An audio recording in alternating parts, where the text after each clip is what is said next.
meeting of Management Council. We'd take the roll, please. I see several members, one moving and one bouncing around in a vehicle. But Mr. Chairman, go ahead. I don't know the who it reason was. this is Senator Kinski. The reason you can't see me is when I try to turn the video on, it says you cannot start your video because the host has stopped it. Okay, we'll work on it on our end. We did see you earlier, so we'll work on it, but we'll go ahead and take the roll. There you are. Thank you. So whoever's taking the roll, would you please call the roll? Heather. Senator Driscoll, Don't see him up yet. Just keep going. Senator Grew.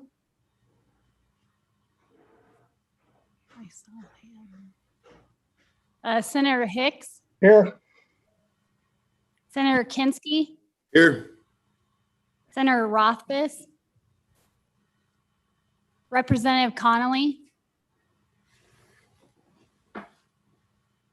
He's here. Representative Gray. Here. Representative Greer. Here. Representative Schwartz. Here. Representative Summers. Here. Representative Yen. Here. Vice Chairman Barlow. Here. Chairman Dockstader. Excused. Thank you. So Dockstader, Rothfuss, who else was, Drew here. Driscoll. Grew here, I heard. Driscoll, all excused.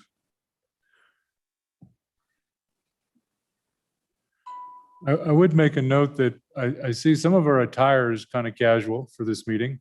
So even when Senator Kinski walked away, we could tell he was relatively casual for the meeting as well. So anyway. All right, members, so we have a fairly short agenda, and so maybe we can get it through in a timely manner. First, we have our meeting policy updates. Director Ulbrich, Ms. Reveille, please. Thank you, Mr. Vice Chairman. Members of council, following your meeting in April, when we had a discussion on how the Wyoming legislature would conduct its interim committee meetings in 2021, you provided LSO staff with a direction to draft a management council policy to effectuate the discussion at that meeting. And our takeaway from that discussion was that the management council would like a policy which emphasizes in-person participation by members of committees and the requirements that if a member wants to appear remotely at an in-person meeting, must first get the permission of that member's committee chairman. If a committee chooses, they can hold the meeting completely remotely, and we would have an in-person location in the Capitol for that meeting like we're doing today. If a committee chose to have a meeting somewhere outside of Cheyenne and wanted that meeting to have live remote participation via Zoom, it would need to be in one of the approved facilities by the LSO. So we've got other things to discuss there, including our discussions with Wyoming PBS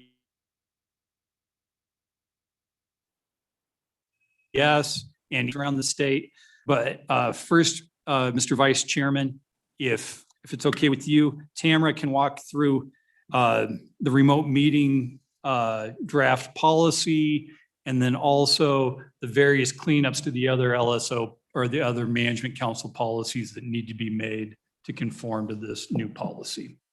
So thank you, Director. So I guess what I would suggest for Ms. Reveille is in the highest level, because this has been out there for a long time. Members should have read it.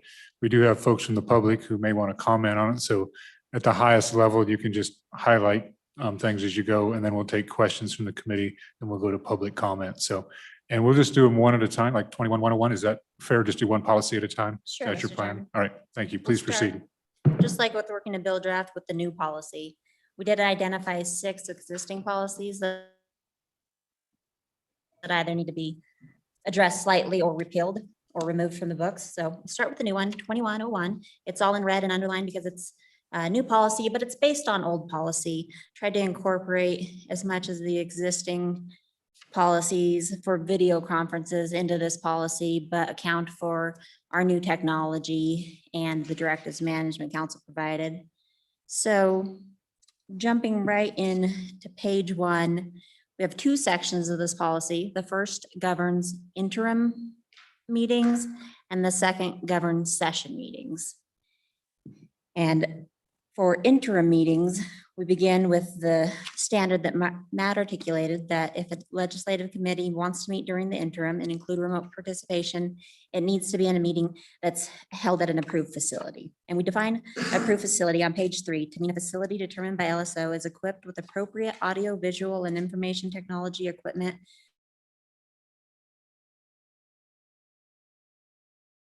that allows individuals who are not with individuals at the facility. That's the standard. Then incorporating the prior consent of the committee chairman standard from our old policies, we say that remote participation can be authorized for the following types of activities in approved facilities. The first is for members of the public to participate in a legislative meeting. And this would be facilitated through the comment and sign up feature on the legislature's website or other means authorized by the Management Council. This is how we did things last interim. Similar to last interim, we'd have a deadline. We've specified on 1B, Romanet I, subparagraph B, that the deadline is 5 p.m. of the day immediately preceding the day on which the topic is noticed to be discussed by the committee. And that testimony may be accepted after this deadline if it's in the best interest of the work of the committee. This feature, I'll just note, was live for this meeting. There was a testify button that anyone could click, and we did have a couple of participants click that. I will make a note that it is just the word day. We haven't prefaced that with business day or working day. So that's just a calendar day. That means that we would accept testimony as drafted on a Sunday or depending on the day that falls before the committee. And we would accept new individuals to sign up for a 2-day meeting on the first day of the meeting. So take note of that if that's how you wanted that incorporated. Then just note that remote participation can be subject to limitations, similar to we had last interim. The second way that we can use remote participation under these policies is to obtain testimony from designated presenters, with the caveat that if an executive branch or judicial branch member wants to participate, we do need to set them up a conference call line due to budget reductions. The third method is for legislators who are unable to attend at the official meeting location, with the note that to the greatest extent possible, legislators shall attend in person. And keep in mind that all of these paragraphs we're talking about are caveated with back in subsection B with the prior consent of the committee chairman. So committee chairmen are approving and determining how this is all going to happen. Then finally, an entire committee may meet via remote means as provided in Management Council Policy 2.9. We'll go in and amend that one next, but that was an existing policy. If we do that, the official meeting location would be here at the Capitol, and it would be open for legislators and the public to come in and participate. Then on page 2, subsection C, just note for remote attendance at legislative meetings that the legislators are considered present, they can vote, and they count for a quorum. And nothing in this policy changes the existing rules of the committee to poll legislators not in attendance on any action taken by the committee. Imagine if the video stopped for committee members, or if their internet froze and we no longer had a quorum, we could poll them after the meeting to ratify any action that was taken, just like we already could if somebody couldn't show up because of weather or another reason. Finally, scheduling remote participation. Yes, that the committee chairman worked through LSO to facilitate and schedule the buildings and the facilities and to arrange conference call lines. And direct LSO to maintain a current list of approved facilities. And we've done that with the survey and contacting facilities. Section 2 would apply during session. And it would be a mandatory, it would basically incorporate the things that happened during this last session. The way that meetings took place would be now in policy. A mandatory that legislative meetings held during the session of the State Capitol Complex shall allow for remote participation as provided in this policy. And remote participation would be available for the following types of activities. The first is for members of the public to attend and provide comment on a bill. The remote participation would be facilitated as a sign-up feature and any other means that are authorized by the committee chairman and the management council.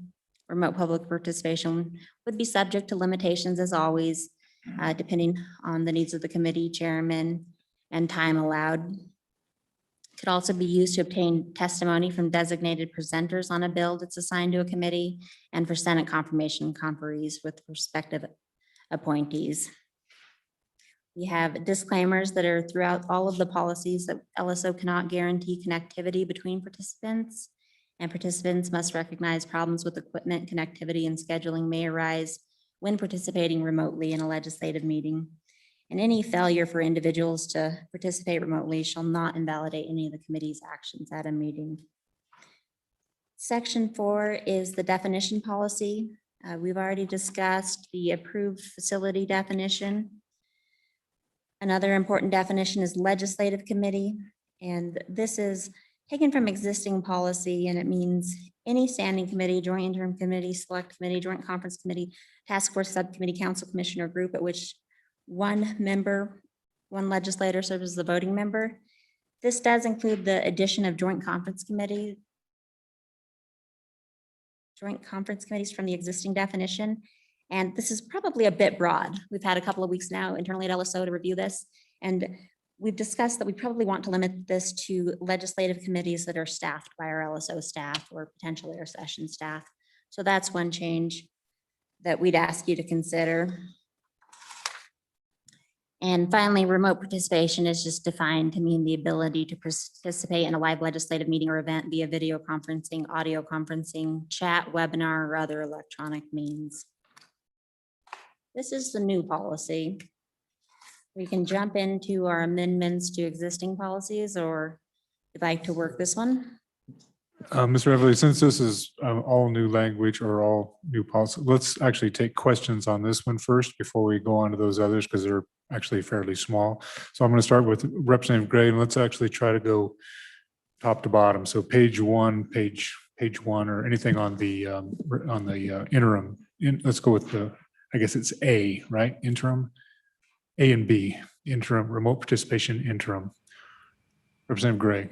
Thank you, Mr. Chairman. So on subsection B of this midnight versus 5 p.m. thing, and we talked a little bit about it in the last meeting, but if you're going to allow people to submit comments on Sunday, I assume that means the LSO is going to turn around on Monday, the following day.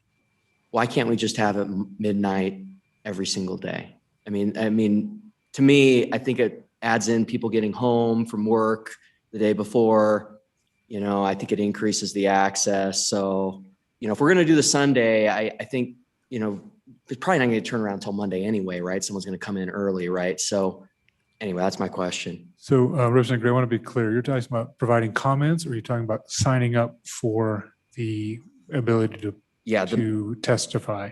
The 5 p.m. deadline for signing up to testify. Okay. That section. All right. Thank you. Director Obrecht. Yeah, Mr. Chairman, I think that's right. I think we wouldn't generate most of the time. I mean, if it was on a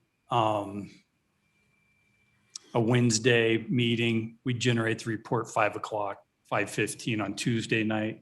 But if it was a Sunday, or if it was a Sunday for a Monday meeting, we'd likely be traveling anyways. And so staff probably wouldn't generate that report until the next day. You know, I mean, this is just an option for management council to consider. It's really not a staff driven issue at all. All right. Anything further follow up, Representative Gray? Representative Yen, I'll just finish out in the room here. Anything on page 1, page 2, page 3, page 4? Mr. Vice Representative Yen, Chairman, I do have a question on page 2, if that's okay. please proceed. Yeah, so maybe I missed this, but can you just go over what polling any legislator is for subsection C, Romanet 2 means? Director Obrecht or Mr. Reveille?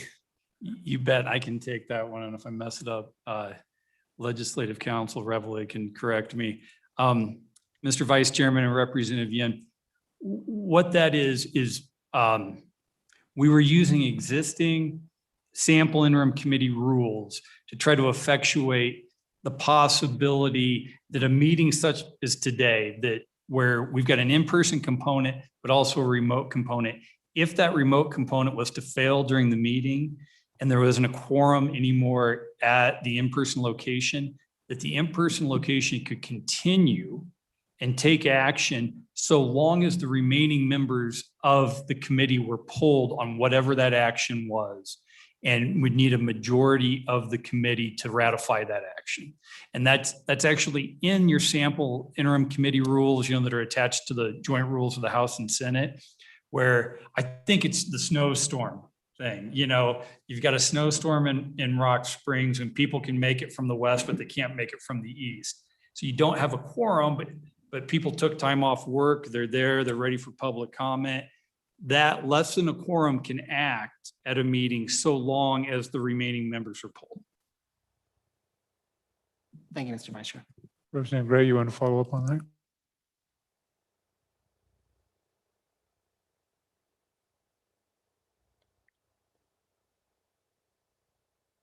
Yeah, I have questions on the rest. 2 subsection A, this section about if testimonies requested from the judicial or executive branch, that if they're asked to do it, then it has to be in an approved facility. This doesn't require us, if the executive branch says, hey, we want to testify on X thing, we're not asking them, but they volunteer, they want to testify on it. They can't veto a potential meeting, right? I mean,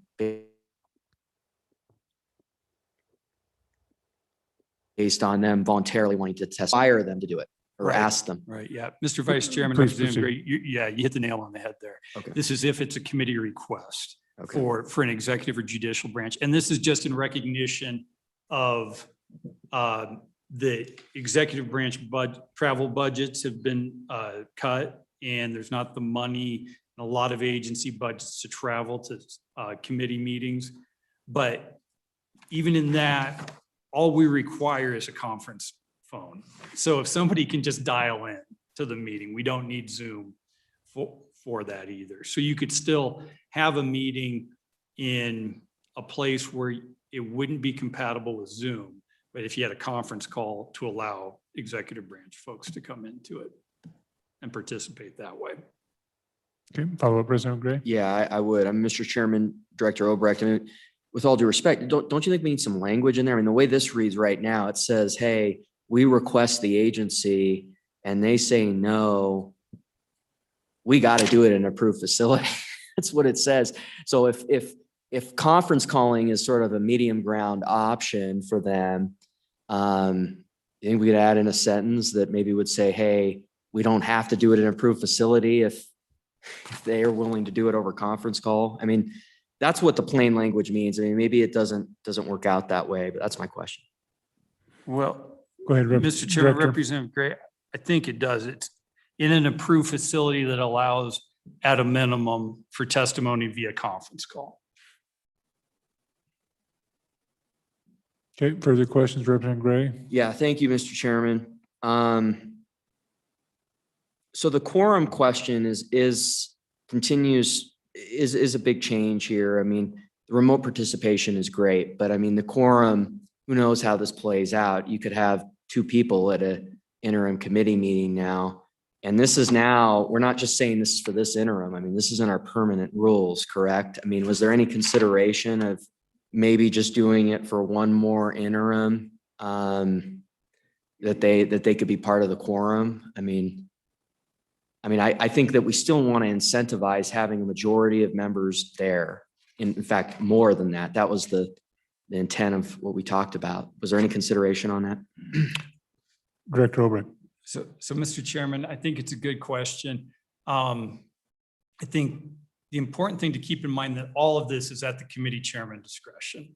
So if the committee chairman decides that, hey, we don't, even with 3 people here, that's not enough to continue this meeting, we'll halt it and resume that meeting at a later time. That's within the committee chairman's discretion to do so. The rest of it is really just a codification or a reiteration of what is already in the sample committee rules. But I'll say this, I've never seen an example of, less than a quorum meeting taking action and then polling the rest of the members on whatever that action was. Okay, thank you, Representative Gray. All right, so we'll go to the folks joining us via Zoom. I see Senator Driscoll now and Senator Rothfuss have joined us. Let's go with Representative Summers first. Her hand is up. Representative Summers, questions on this policy? Mr. Chairman, thank you, and I appreciate it. So on page 2, on the remote attendance at legislative meetings by legislators, so part C, my question to Matt Obrecht is, if we eliminate this section, in other words, we're not going to allow, let's say we're not going to allow remote participation by committee members, then it would revert back, then the sample committee rules that we have would still be in effect, and we would still run things like we always have. So my question, that's my first of a series of questions, Mr. Chairman. I don't know if you want me to ask them all or do them one at a time. If they're unrelated, let's just do them one at a time. Director Obrecht on that question. Okay, Mr. Chairman and Representative Summers, let me make sure I followed. Is that if Management Council doesn't pass this remote participation policy today, that you would revert back to the sample rules or just for participation of legislators? Mr. Director Obrecht, I think it was just regarding the participation of legislators. Okay, great. Yeah, Mr. Chairman, Representative Summers, that's exactly right. If you don't pass this, it would be back to the status quo, which is actually, it's the chairman's discretion. I mean, there's been plenty of meetings where I've attended where the chairman's authorized a member to appear remotely via telephone. And, of course, that was pre-COVID, pre-Zoom, but I think currently the chairman likely has the discretion to allow remote participation at an interim committee meeting. All right, thank you. Representative Summers, continue. Mr. Chairman, thank you. And then Matt, my next question is section 2, remote participation session. We got a special session coming up. We don't know, on a full-on session yet what we're going to do or how we'll do a special session. So is there any rush to have number 2 in this policy now? Or could we in fact wait till we get a little closer to our special session to then define how we want it to run? Director Obrecht.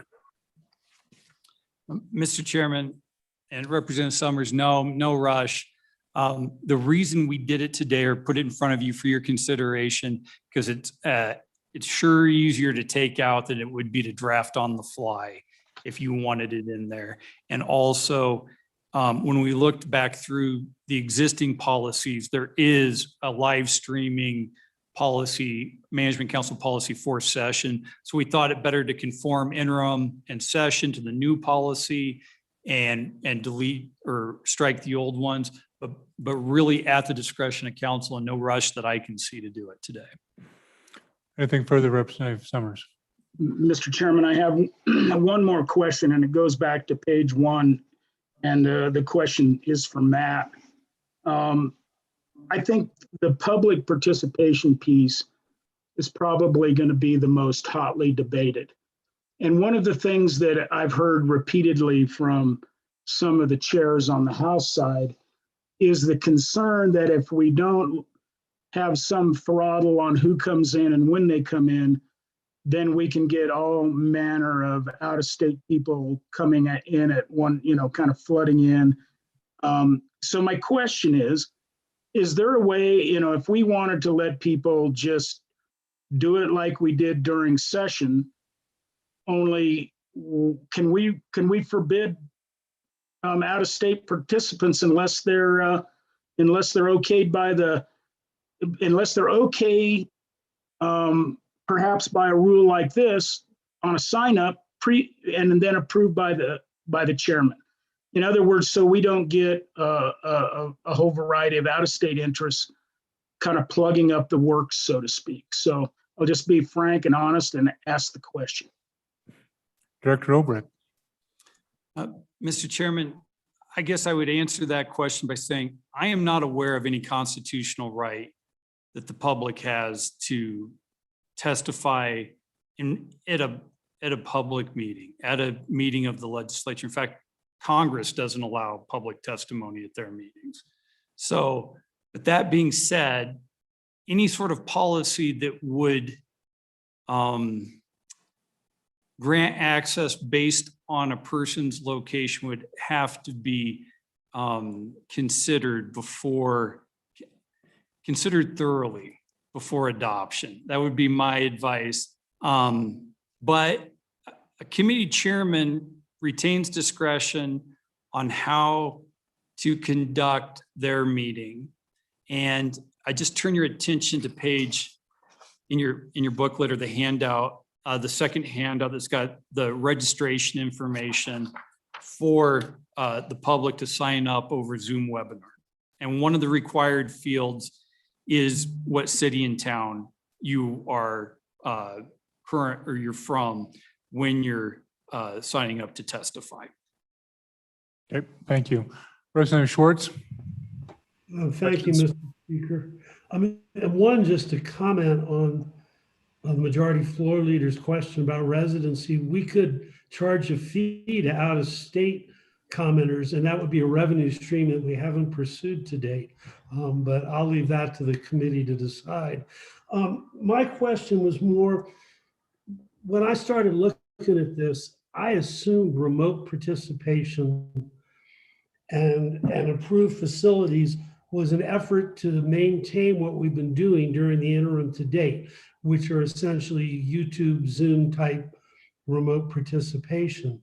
And then when I got to page 2 in Romanet 2A, where all of a sudden conference calls became an element of remote participation, and that's a problem for me, because if we look at the definition of approved facility, it's described as audio visual. It's not audio or audio visual, which is sound and sight.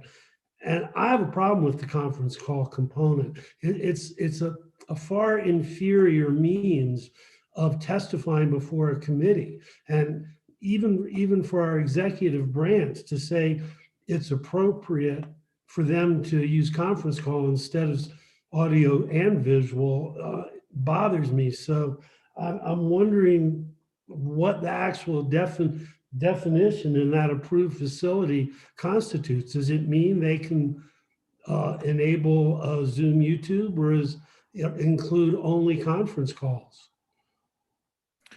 Director Obrecht, I think this kind of harkens back to a previous question, but go ahead, please.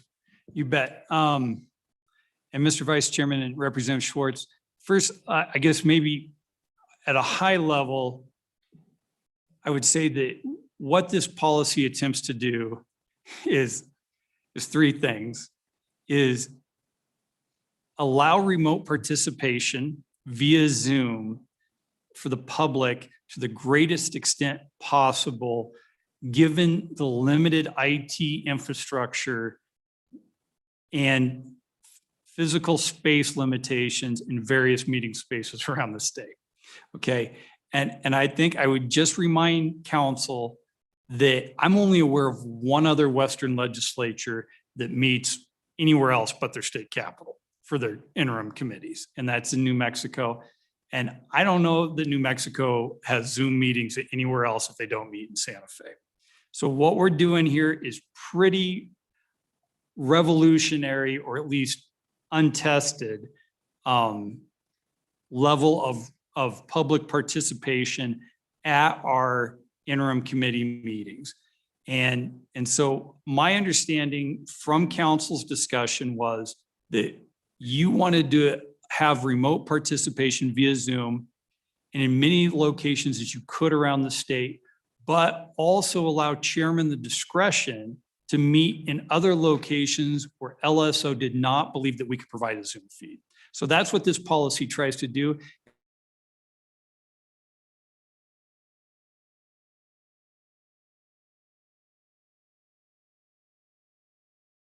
And Representative Schwartz also have to layer in right now. So if you meet somewhere that doesn't have the capability to host a Zoom meeting, we still have to have the functionality to let the executive branch appear at that meeting if requested by the committee.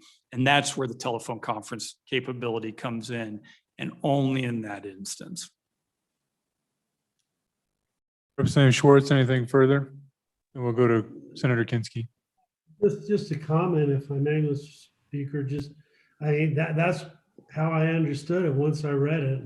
I guess fundamentally I object that I think we can find facilities around the state where we can do the full audio visual, and that should suffice. I don't know what the rationale is for holding it in other locations and deny the public true access, but that's just my opinion. All right, thank you. Senator Kinsky.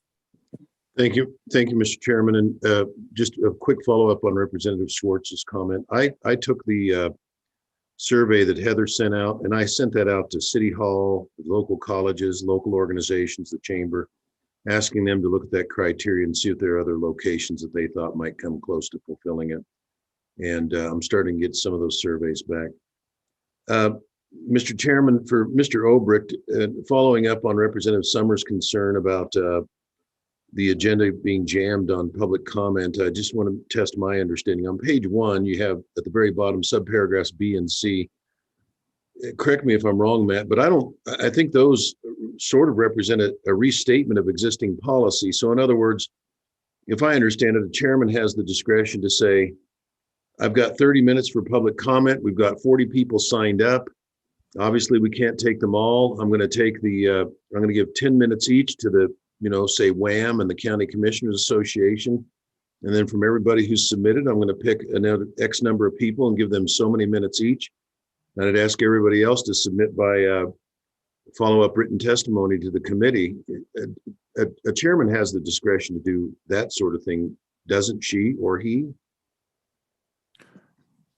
Director Obrecht. Yep, Mr. Chairman, Mr. Vice Chairman, Senator Kinsky, you are exactly right. The chairman has that discretion, and it's been utilized multiple times in the past. And thank you, Matt and Mr. Chairman.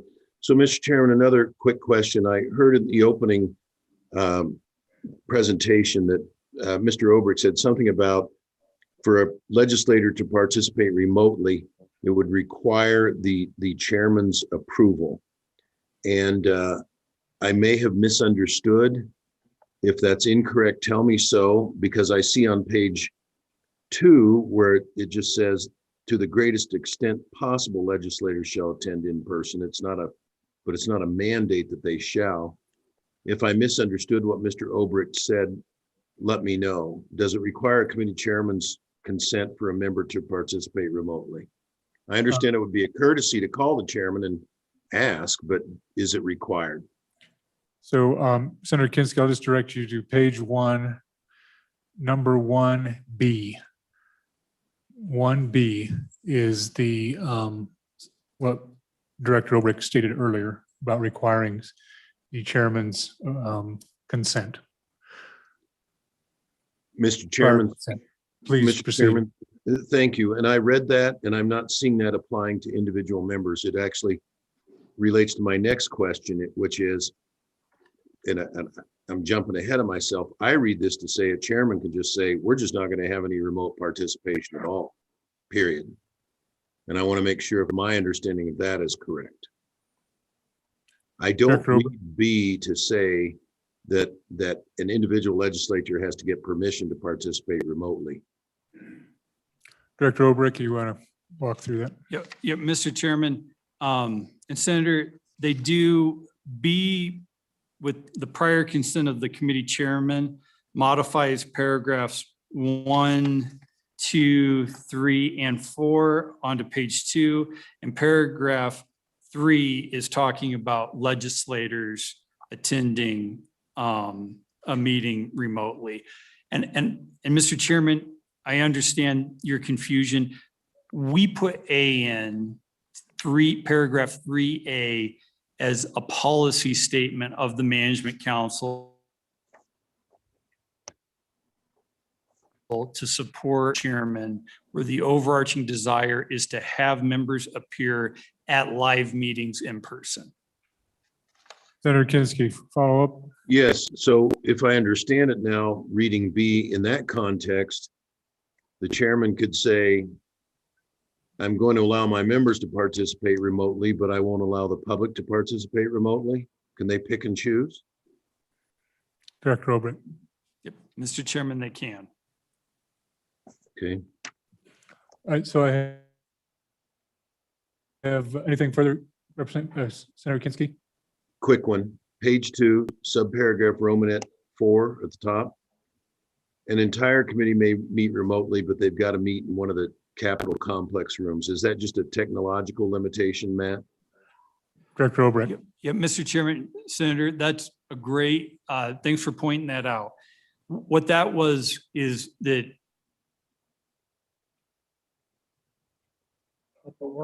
if a committee, if remotely, we would still open up a committee room here in the Capitol complex so that the public who might not have internet access can come here to testify in person or to provide comment in I person. missed the first part of it, Matt. The reason that we want to do it in the Capitol if the entire committee is meeting remotely is why?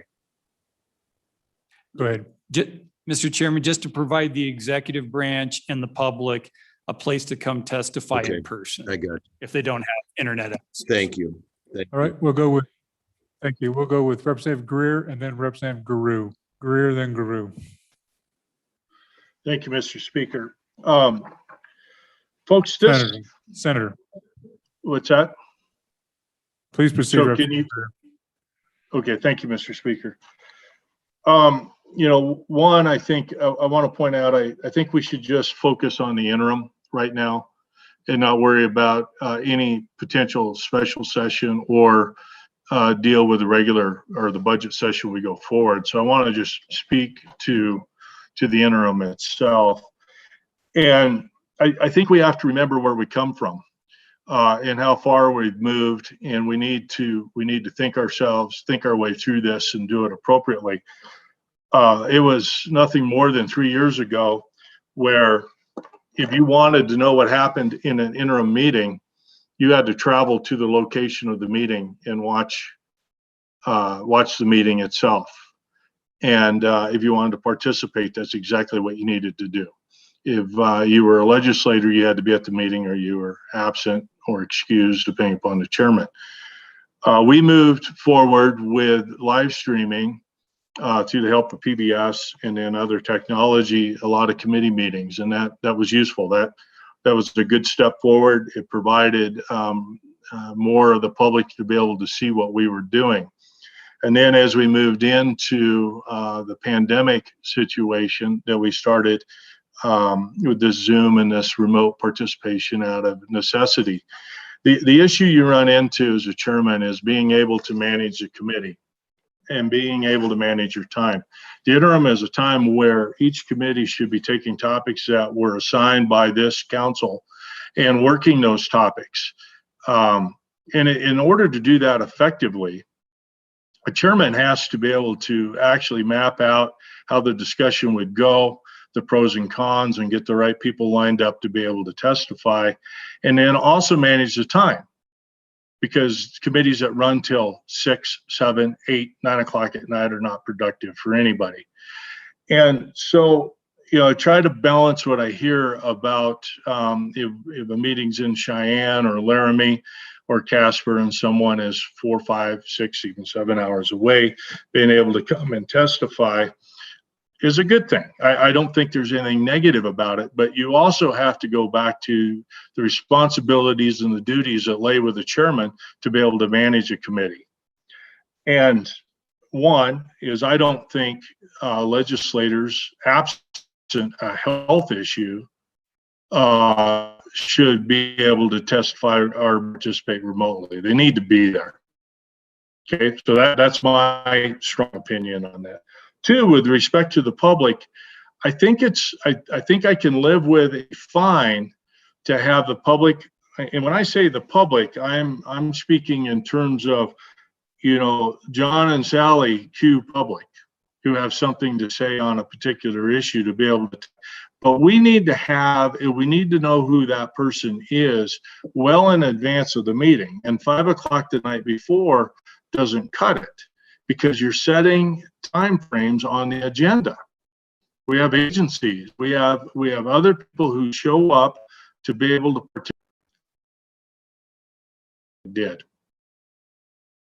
Did Mr. Speaker, did you hear my last part? I saw my screen froze up.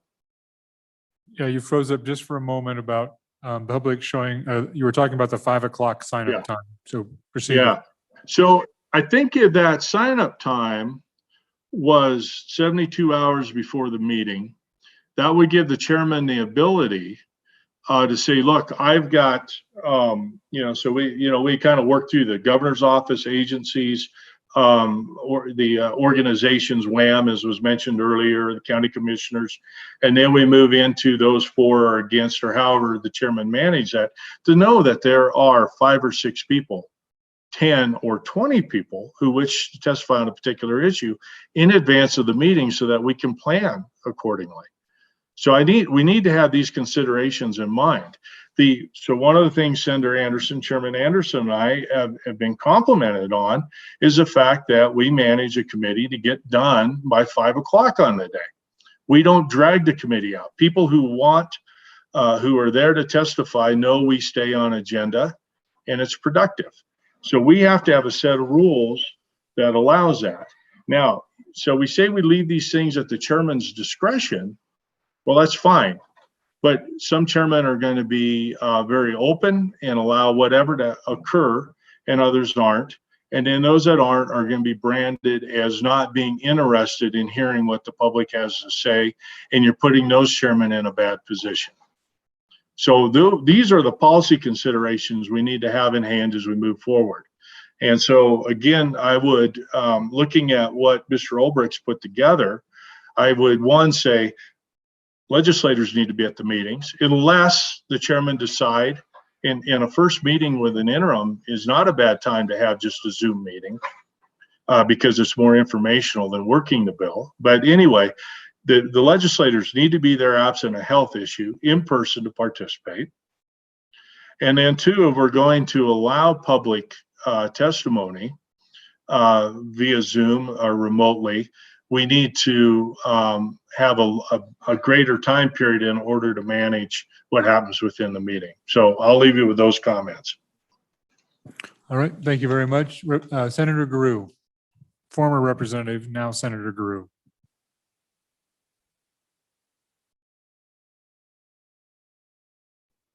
Thank you, Mr. Chairman. I'll take it any way you're dishing it out. And I'd also like to thank you for allowing us to appear remotely today. I would like to, I think that, I guess, separate these into the two pieces. I think that the good senator from Sheridan laid out a textbook example of how to chair a meeting from the sphere of public participation, being able to look at the people. And as far as when the cutoff date is, I think that's something that can be open to debate. Where I kind of differ with the good chairman of Minerals is on participation by the members themselves. I think that we should, and we do all make our best faith efforts to attend every meeting, and I think that should be as policy. But I do stop. For me, the water's edge is going to be having the chairs make that decision, which I think is something that's actually between me and my constituents. Whether I show up to me, take the next 3 weeks example, just in my own personal committee assignments. I have a committee meeting today, which I'm appearing remotely. I have 2 committee meetings next week in Cheyenne, which I'll be appearing live. And then a 3rd committee meeting the next week in Cheyenne, which I'm trying to make sure that I can be at. So that's 3 trips across the state in 3 weeks for 3 meetings. This one was only 2 hours, so I chose, and I'm glad that we have the opportunity to appear remotely. And so I'm going to make my best faith effort to make all 4 of the meetings. Right now, that's my plan, is to make 3 out of 4. And I want to be able to give the chairs the notice if I can't make that 4th meeting. But I do have a little bit of concern about saying that that's up to the chairs whether I can make that decision or not. And so that's, like I say, I want to make every effort to be at every meeting, just like every legislator does. But if I do or don't, that's something I think that should be between me and my constituents, is more so than it should be between me and the chair. Thank you, Mr. Chairman. Thank you very much. Senator Driscoll. Thank you, Mr. Speaker. Be as quick as I can. I pulled my hand down because I knew that Representative Greer was going to hit a lot of the points, and he did. I feel really, really strong about the approved facility, and I go back to what he talked about is I feel a little bit like the argument on voter suppression is you come up here in my county, there are no approved facilities, and a good part of the people up in this neck of the woods either don't have internet connection or they remind you of Senator Scott and they don't want to participate or unable to. And I think that's really unfair to the older crowd and the underprivileged crowd to make it where all of my meetings happen in Gillette or Casper or Cheyenne. And to have a meeting that you have to come attend to testify to is what we've done for the last 30 years in Wyoming. And to make this jump instantly to go straight to only going to approved facilities is really a mistake in my opinion. And I'd like to see us waive that. I don't mind having a list of approved facilities, and I don't mind using them that way. We moved my first committee meeting to Casper so we could accommodate that. But I really don't think it's very fair to not be able to have any committee meetings where I live at. And I doubt you'll have an approved facility within 2 years in Cook County. We just don't have it. So I go through that way. I think this policy might look good 3 or 4 years from now, but I think we're getting pretty rapidly into the weeds. And I also don't think we've got the full implications of day-long testimony. I'm not sure all the other chairmen have had the same issues, but I've wandered through net metering and trapping when you've got 50 or 60 people wanting to testify. And it gets really hard. And it goes back to what Representative Greer said. That goes back on the chairman, and they kind of beat you up that you're not allowing honest testimony. I think you get a little bit different level of testimony on the people that travel. And I can tell you as a chairman, I'm probably going to be pretty limited on it. So, but I really, really strongly would like to see us go away from absolutely forcing us into approved facilities. Thank you. So Senator Driscoll, I guess I'd ask you to point out where this policy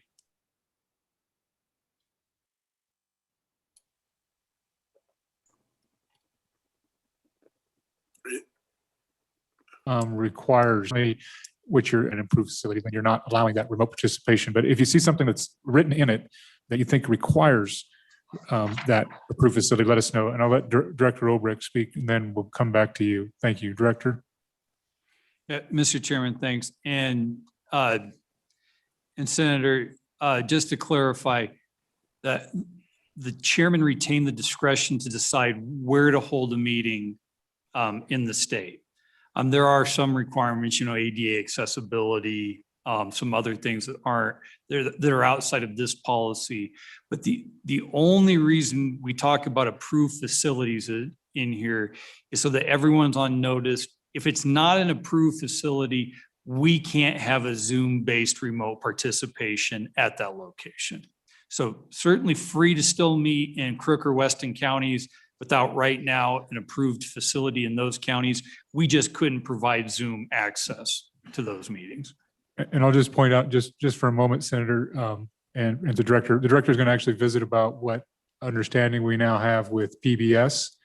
And that will give us some latitude, some other latitude for those other locations, we believe. So Senator Driscoll, do you want to follow up on anything or any other points? on No, this as long policy? as I can do it, just the way I was kind of reading into it, the discussion's all been pretty centered around remote participation, and 1A makes it pretty clear if you're gonna have remote participation, it's gonna be in an approved facility. And I guess to me, I think we need some kind of blend on it, even if you're going to, because we've always allowed call-in at meetings, which is still remote. And so if you're gonna allow somebody to call in, then you're gonna have to be in an approved facility, the way I read it. Maybe I'm missing out, but as long as you give the chairman latitude, I'm happy to let the chairman do whatever they want to do. I'll be one of the ones that takes a beating over it, I suspect. Thank you. Thank you. Representative Conley. Thank you, Mr. Chairman. And I'd just like to jump in and begin by saying that I think that we as legislators did an incredible job in the interim and then in session itself, as did our chairs. Our LSO staff did a phenomenal job in terms of facilitating public participation. The reality is we learned some things from this that are outside, honestly, of COVID. We learned that we can do it in terms of remote participation, and also that the public wants it, and that the public did participate far more than we have seen at the legislature in session, as well as in our meetings. I think in no way should we step that back. We have all said how much constituent input is absolutely at the heart and soul of a citizen legislature. It just is. So as we go forward, I want to look at this in ways to not only continue it, but to facilitate it. I have incredible amount of respect for our chairs. I see our chairs planning accordingly in terms of their meetings. Chairs have not known how many people are in the room and want to testify, but they've been able to do it. We've also seen them been able to manage remote participation. They'll just have to do it again and perhaps just a little bit differently. But I know they can do it because we've seen them do it. So as we go forward, I'd like to see us prioritize the ability for maximum participation. And I'd also like to see it be consistent among committees so that we don't have Committee A operating in one way and Committee B operating in a completely different way. We've learned a lot and we've done well. And I think that we should move forward with those lessons because honestly, our constituents all across the state expect it of us. So thank you, Mr. Chairman. Thank you, Representative Conley. Representative Summers, and then I see Senator Driscoll's hand still up, so I'll come back to him if he has more to say. Representative Summers, please proceed. Mr. Chairman, thank you. And this is a question for Matt. So let's take the meeting we're having here today. Would it qualify under Romanet, subsection B, Romanet 4? I guess one thing I don't want to lose is the ability to have a management council meeting and people participate remotely. Sometimes all we're doing is approving one more meeting. Most of the time that can be done, on the internet, just vote email, but it can be very light topics to travel 3 days for. And so I'm wondering if subsection B, Romanet 4 provides the opportunity for what we have today. I would think it does, but I want to hear that. Director Obrecht. Mr. Vice Chairman, Representative Summers, Romanet 4 is exactly intended for what we're doing today. Okay, thank you. I have Representative Yin in the room, and then I'll have Senator Kinski on the screen. Representative Yin. Thank you, Mr. Chairman.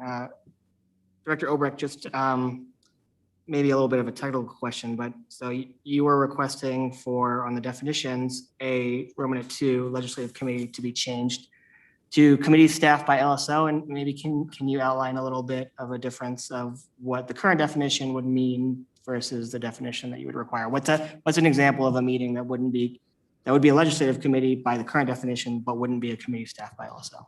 Thank you, Mr. Chairman. Director Obrecht. Mr. Chairman, there is a multitude of executive branch meetings where there's a legislative member on that.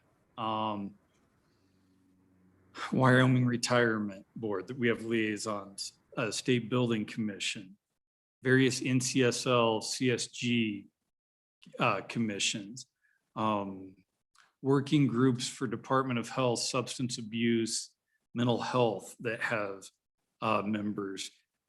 So it would be those kind of commissions or groups where we don't really, there's a legislative participant to it, but it's not a legislative commission or group.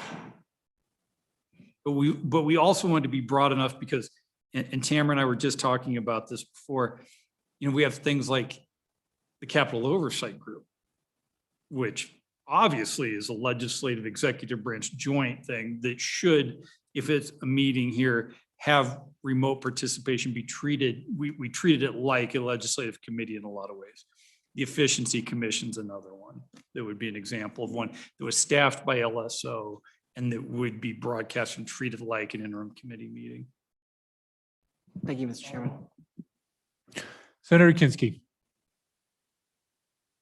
Thank you, Mr. Chairman. Just a quick follow-up on a comment by Senator Guru and by Representative Greer.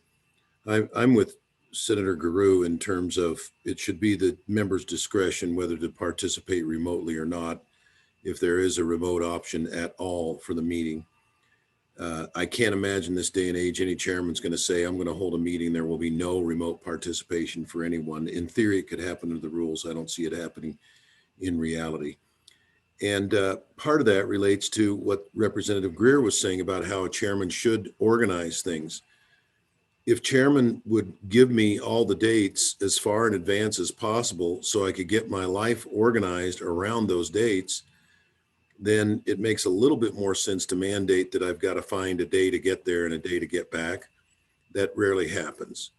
And there's very often, if not a last minute, the last several weeks or last month quality to some of the scheduling sometimes. The other thing I think is just cost. It costs my constituents less money if I participate remotely than when I go down to Cheyenne, and the cost to the system overall. And Matt, he was giving me some ballparkish numbers, and he's not going to want to be married to these, but for purposes of budgeting, I was trying to get an idea on in-person versus Zoom. And if you have an entire committee in person, Matt sort of spitballed between $8,000 to $11,000 per day for the meeting. Whereas if the committee meets remotely, one day of Zoom is $3,000 to $3,500 for a 14-person committee, assuming half waive per diem, which I didn't realize we had the option of not waiving per diem if we're just participating remotely and not paying for a hotel room. So I think cost is a significant factor as well. So I agree with Representative Grew. It's between me and my constituents, whether they want me to drive for a day, for a one-day meeting, and then drive home. What I liked about what I heard from Representative Greer is I agree with him. That's the right way to run a meeting, and there are people from the public who get offended about it. We may not get that sort of policy statement, Mike, that you made incorporated into the rules, but I'd like to see it drafted up so that committee chairs would have the option to say, this is how we're going to conduct things. We've got limited amount of time to get through our business. And so here's how, you sign up 72 hours and we're going to select where there's a oversubscription. We're going to select the people to provide the maximum amount of input to the committee so we can do our work, and we'll ask everybody else to submit it in writing. And they howl that you're cutting off participation. I know some chairs, they'll be there till 8 o'clock at night because they want everybody to have their say, whether it's germane or not, and whether it's duplicative or not. But it sounds like Minerals Committees, you've really got it down right on how to run a meeting. Thank you, Mr. Chairman. Thank you, Senator Kinski. I see Representative Greer. Yeah, so Mr. Speaker, so this little bit of what we're talking about, I think comes back to Section 4 under the definitions, legislative committee. So again, let's look at the history of Management Council, where phone conferences were not, when I first started on Management Council, were not uncommon. we would have an issue or two, and we would do a phone conference for 45 minutes to knock out that issue. Okay, that's been a common practice. When I started my first diatribe, I said I wanted to talk about interim committee meetings. Okay, so I think there's a distinct difference between interim committee meetings where we know each committee has, you know, like minerals has 3 meetings, 2 3-day meetings. That's a general rule. That's most of the committees are that way. With the assigned topics for management council, which are posted in something that we've been working through or towards. And so when I look at this definition, legislative committee, well, that brings in, because we're talking about subcommittees. We're talking about a commissioner group, at least one legislator serves as a voting member. Senator Anderson and I serve on the Energy Resource Council, and we're voting members. So technically under this, that's a legislative committee. And we're serving there because we are legislators. So I would like us to focus on the interim committees and the things these other task forces and like Senator Guru is saying, yeah, you know, so I don't know how many committees each senator serves on, but I think 2 interim committees for each senator. And in the House, there's several of us that only serve on one, so life's a little bit easier. If we're talking about the interim committees and we get those out, again, I think we need to focus on that. With respect to all these other commissions and all these other obligations that we have, I think we can have more flexibility because we have in the past. We've done phone calls before we had Zoom for those. We set up a subcommittee. Senator Rothfuss and I served on several in our years in minerals together. We'd set up a phone conference and walk through the bills or the issues we were doing because we were taking those issues back to the interim committee for the official, for them to be worked by the full committee in front of them. So this try to, I guess, because this is such a big issue, and Wyoming is being forward-looking, as Minority Floor Leader Connolly said, and it's not a bad thing what we're doing. But this makes sure we take it the right steps at a time. Let's focus on what are we going to do for this interim with our committees, All right. and let's work on that definition for God's sake, because it's too broad. So we'll expect an amendment when we work the rule. Representative Greer. Anyone else on the screen? I'm looking at the screen. I don't see any more yellow hands. Senator Rothfuss has his hand up. Mr. Speaker seems to be frozen. Senator Rothfuss. There we go. Okay. Yeah, it's been there for 10 minutes. Please proceed. Thank you, Mr. Speaker. Mr. Speaker, I think there are a number of different important ideas that are floating around here. One is that not all committee meetings and not all committees are the same, and the importance of getting to one. I think we do understand how to prioritize, and it is, in my view, critical to put as our highest priorities attending standing committee meetings, as Chairman Greer was discussing, and you know, I think I've missed one day of standing committee meetings over the years, and honestly, in that one day, I did get to call in, and I think it's important, even though my role in that was diminished, it still, I felt, was important for me to participate. So however we move forward and whether we do treat them differently, I think my constituents are always going to be better off if I'm participating to the greatest degree I can. And I don't think it really should be just up to the chairs of the committees, because the chairs of the committees don't necessarily represent my constituents. I think this gets at Senator Kinski and Senator Guru and what they were saying, that it's up to me to do my best to engage to the greatest degree possible where we have resources available. And I do want to make sure that we're not restrictive, where, again, if one of our legislators has to be traveling across the country to the other side of the planet, whatever the case may be, we know that things that are important do come up from time to time, but they're able to engage remotely if the technology's there. I would want that to be up to the legislator rather than up to the committee. But I'll just note that I do have concerns. I don't want this to go the way of all Zoom participation. I hope that remains the exception rather than the rule, particularly for standing committees.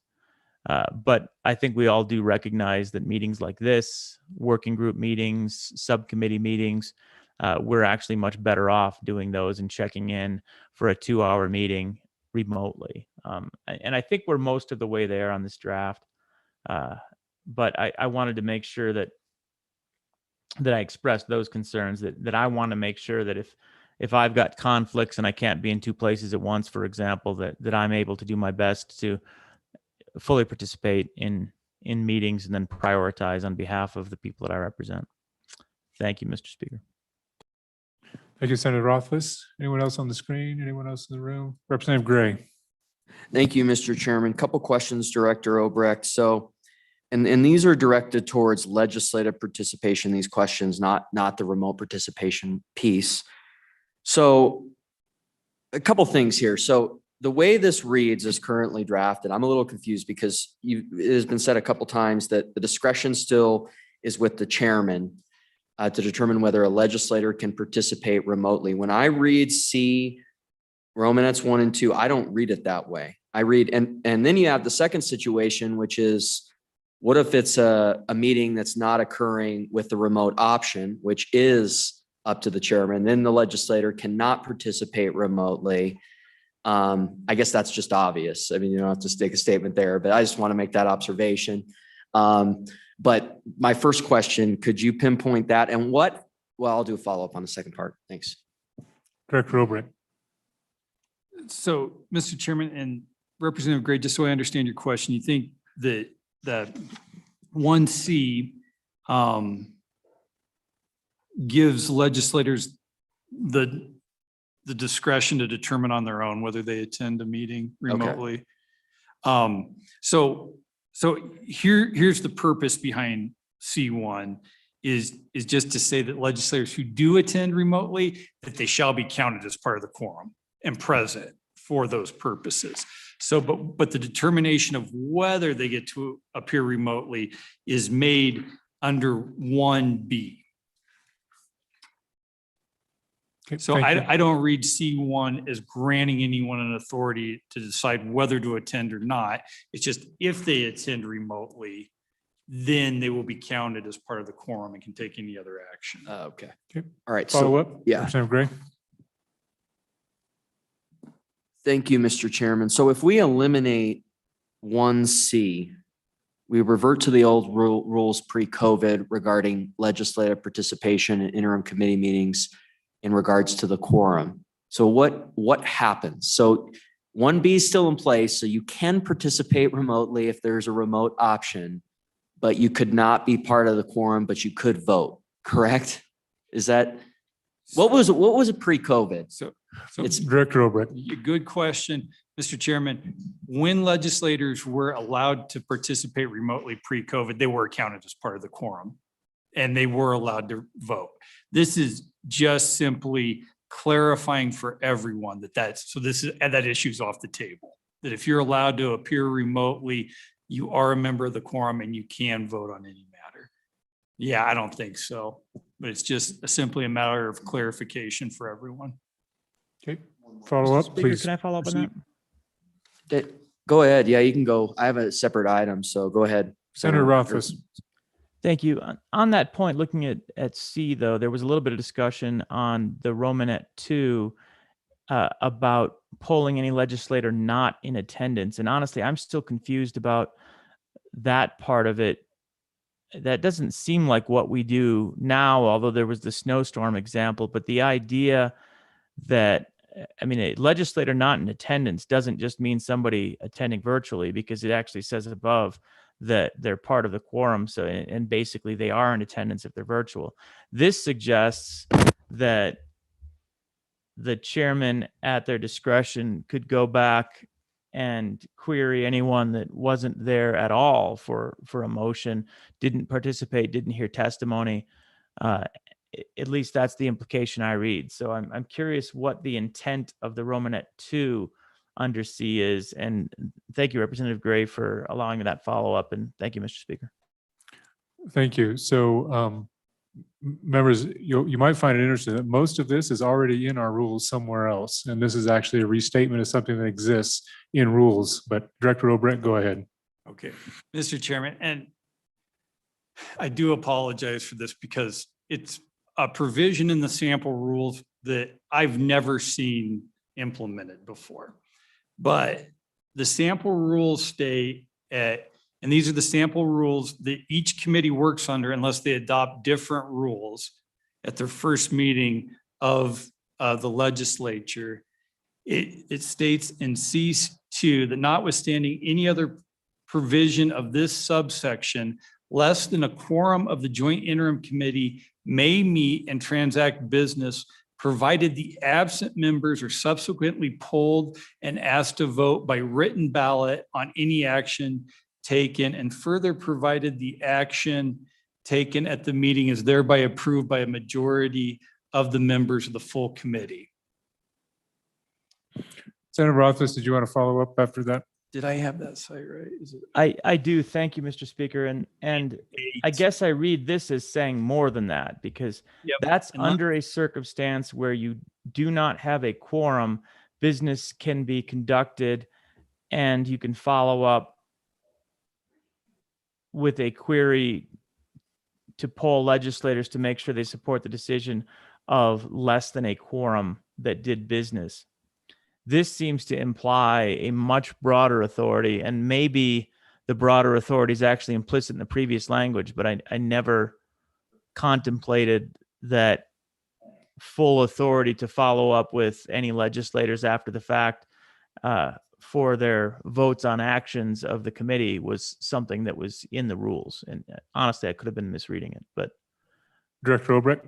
Senator, no, I think you're exactly right. And I would just point out that this provision states that the chairman shall retain that discretion to poll subject to the rules of the committee. And the only time I understand that there is that discretion to poll members is if an action is taken at a committee meeting with less than a quorum. So that's the linchpin, I think, that you're looking for there. Thank you, Mr. Speaker. Thank you, Director. I see. That makes sense. All right, further questions? Representative Gray. Thank you, Mr. Chairman. I think this is my last question.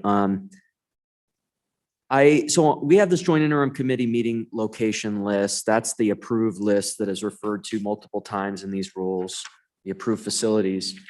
These are for audio and visual. So then on page 2, we have this subsection, this subsidiary option where you're just going to have audio, which is off the conference call system probably that we had pre-COVID, right? That we had in previously and is still, we do have.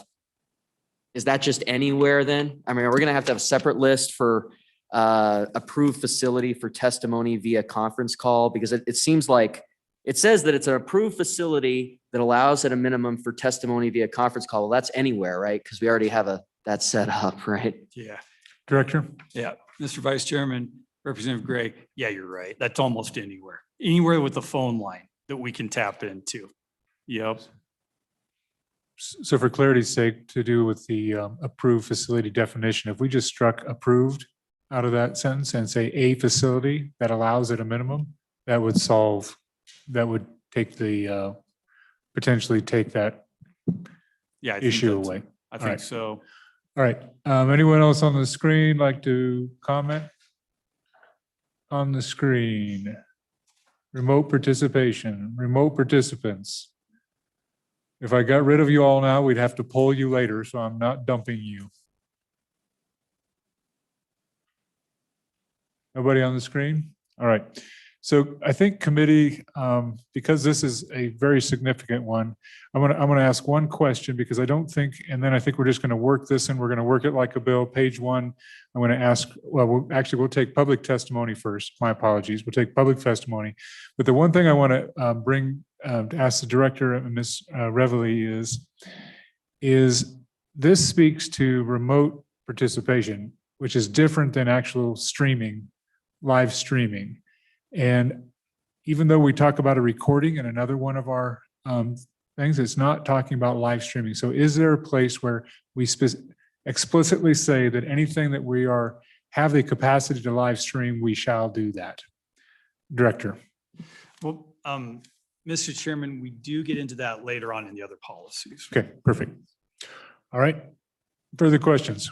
All right, let's take some public testimony on, this will be proposed management council policy 2101.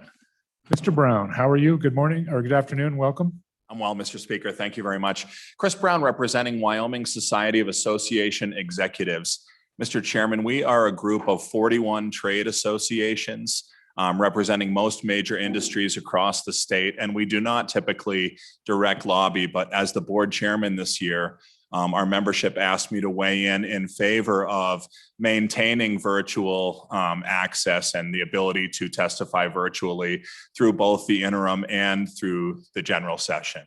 Obviously, virtual access broadly increases the amount that the general public and that industry is able to weigh in on important issues. And a good example is, if there's a major hospitality or tourism issue up that's in Evanston, say, for example, I'm definitely going to be there in person because I think it's very critical to be there in person meeting with you all. But if that meeting is between Memorial Day and Labor Day, it's highly unlikely that I'm going to have business owners travel across the state to be there to weigh in. And while I certainly do represent the industry in speaking, I feel like the committee gets a much better in-depth appreciation of whatever issue it is we're talking about if I have industry there as well.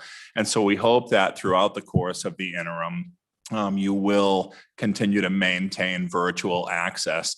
In speaking to the point that Representative Gray brought about 5 p.m. or midnight, from a lobbying perspective, it was a big difference when we shifted from the interim where you had to log in and sign up by 5 p.m. the night before versus during the session where you could do it live time and instantly got that link back and could weigh in. And the reason that that's important is that from a lobbyist perspective, frequently there'll be a topic up that we're just monitoring, but it may take a turn down a certain road where all of a sudden now that's an important issue to us and I do want to weigh in. And so it puts us in a position where do we need to sign up to testify every single time it could possibly become important to us and then, not show up virtually if it doesn't go down that lane. The ability to react as quickly to real time as possible really helps us do our job more thoroughly in providing you information as topics are unpacked and discussed. I absolutely respect the chairman's desire to maintain a timely agenda. I especially respect that when I'm on the road and we're meeting with you all. But I would also respectfully submit that during the session, when an issue comes out at 5 o'clock in the afternoon for 8 o'clock the next morning, there's no sign-up list that says how many people are going to show up the next morning for committee. It could be 0, it could be 25. We have no idea.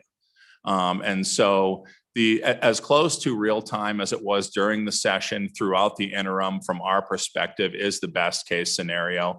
But we would strongly speak in favor of maintaining the ability to testify virtually. I'm not sure, I'm going to wrap it up, Mr. Chairman, but I'm not sure if you're going to continue dialogue about during the session as well, but we would also greatly appreciate being able to maintain that virtual accessibility during the session as well. And again, to give another example, I tested positive for COVID the week before the session this year.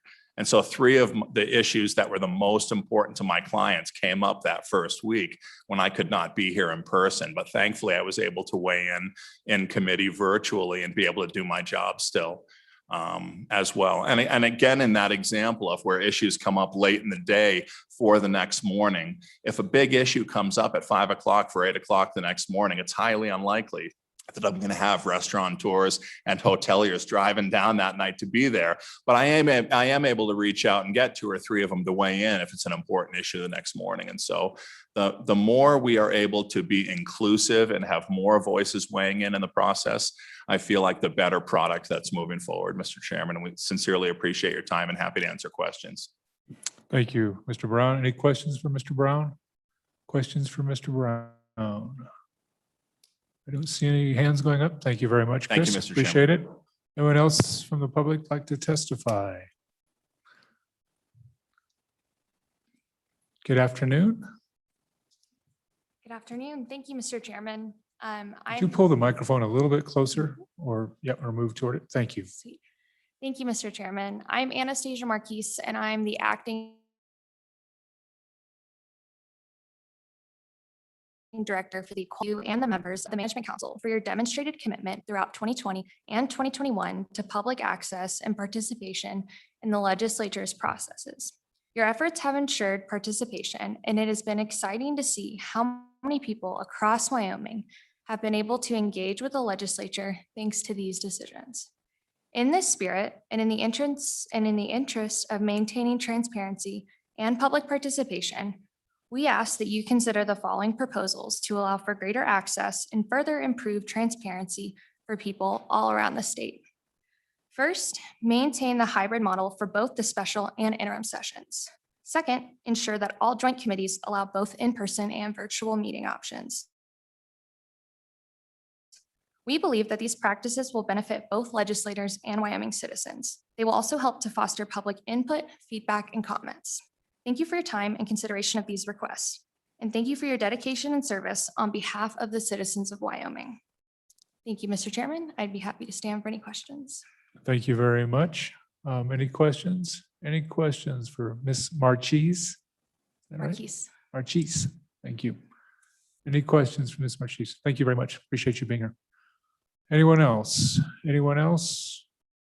Public testimony? Was anybody joined us virtually for in the public? Not with their hands up. Oh, I see someone just came up and then went away.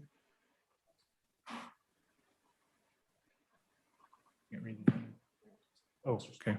Ramsey Scott, I see your hand up and I see you on video, so please proceed. Hi, everyone. Ramsey Scott, Public Policy Manager of the Alzheimer's Association. Sorry, I thought my hand was up. Apologize for the confusion there. We'd just like to echo the previous two speakers, request that you keep as much flexibility as possible when it comes to testifying and for public comment during the interim, as well as the general session. This allows, one of the things I really enjoy, I think we really like about this flexibility model is Wyoming, during the interim session, the legislature moves across the state, and it's actually a really great feature of the interim session. This would allow that type of movement to continue while ensuring people can participate no matter where they're located. We have talked to constituents, and they're, of our association, and they're excited at the opportunity that, if they want to speak on something, they can take a long lunch and then be able to wait in line and be able to help shape the way that their state government operates. And just on a personal note, I talk with my colleagues in the association in 49 other states, and I tell them how Wyoming's legislature is set up and how easy it is for us to be able to participate no matter where we are, and we're ahead of the game. People in just down the south of Colorado, they can't even get the videos to work half the time. The LSO here in Wyoming has been able to create a model that allows for participation, seamless participation, no matter where they are. We would love to see this model continue into the legislative session and the special session. Personally, I would not have been able to participate in the most recent session if it wasn't for a virtual model. Due to safety concerns, our national office had told us we can't go in. So it allowed for more participation, allowed for our constituents to have a voice. And so as far as the 5 p.m. Deadline, the more flexibility to be able to weigh in on issues, the better we understand. The more flexible it is, the more work it is, both for committee chairs and for LSO. But we would just say, just with the other issues, the lean towards flexibility because it allows for more participation, which just ends up being better legislation and better government. And I'll stand for any questions. Thank you very much, Mr. Scott. Any questions for Mr. Scott? Questions for Mr. Scott? Thank you very much. Thank you. Anyone else virtually or in the room wish to provide testimony on these policies, this policy?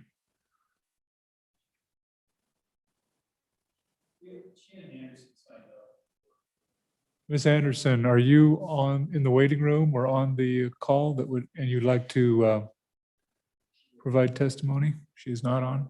Okay. All right. We'll close public testimony on Management Council Policy 21-1. Council, what's your pleasure? Move the policy. This is Representative Summers. Summers motion. Is there a second? Second. Senator Kinski was the second. All right, members, as I stated earlier, I'd like to just walk through this like it's a bill. We'll do it. We'll take amendments page by page. If there's something that requires multiple pages be addressed, we can certainly deal with that as well. But so amendments on page 1. Amendments to page 1. I have people in the room and I have people out of the room. I'm going to start with the one in the room that I heard first, Representative Yen, and then I'll go to the screen. So Representative Yen, you have a motion on page 1. Thank you, Mr. Chairman. I actually have something that I'd like to bring up for discussion on page 1, if that's appropriate, because we mostly just had questions and I didn't know if we were going to discuss later. We'll get back to discussion after let's just work this like a bill and then we'll have discussion. Thank you, And Mr. Chairman. when there's a motion, we can discuss the motion if you like. We'll do that. But so I think I had Senator Kinski as maybe the voice I heard. Thank you, Mr. Chairman. Go ahead, Senator Kinski, you go first. Thank you. Parenthetically, before I get into the amendment, I want to note for those persons that said it's nice to be able to submit testimony on the fly. I think that's going to happen anyway. On page 1, subparagraph capital B says at the chairman's discretion, testimony may be accepted after the 5 p.m. deadline the night before if it's in the best interest of the work of the committee. And what I've seen is when there's some issue comes up and there's a lobbyist there that really feels they've got to address some issue that arose, the chairman have allowed that. So, Mr. Chairman, with that, my amendment is of multiple parts, and it's perhaps conceptual.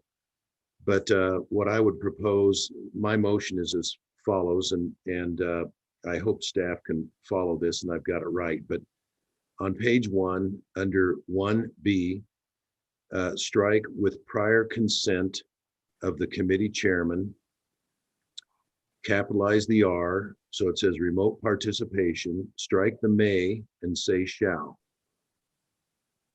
The next part of the amendment, Mr. Chairman, is on page 2 at the bottom, remote participation session, strike all of 2 down through page 3 where 2 ends. So we're going to limit it just to session.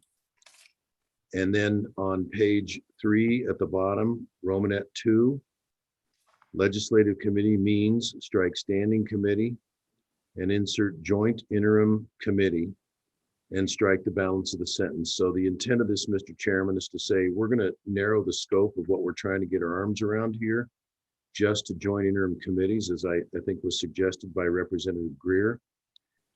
And next, and I'm sorry if I'm jumping around or going too quick. And then the next part of the amendment on page 2, at the top, Romanet 3, strike Romanet 3 entirely. Create a new subsection E that says it shall be a legislator's discretion as to whether to participate remotely or in person, period. Any remote appearance, for any remote participation, the legislature shall receive compensation pursuant to the quote, in-town meeting, unquote, policy. I think that's what it's referred to.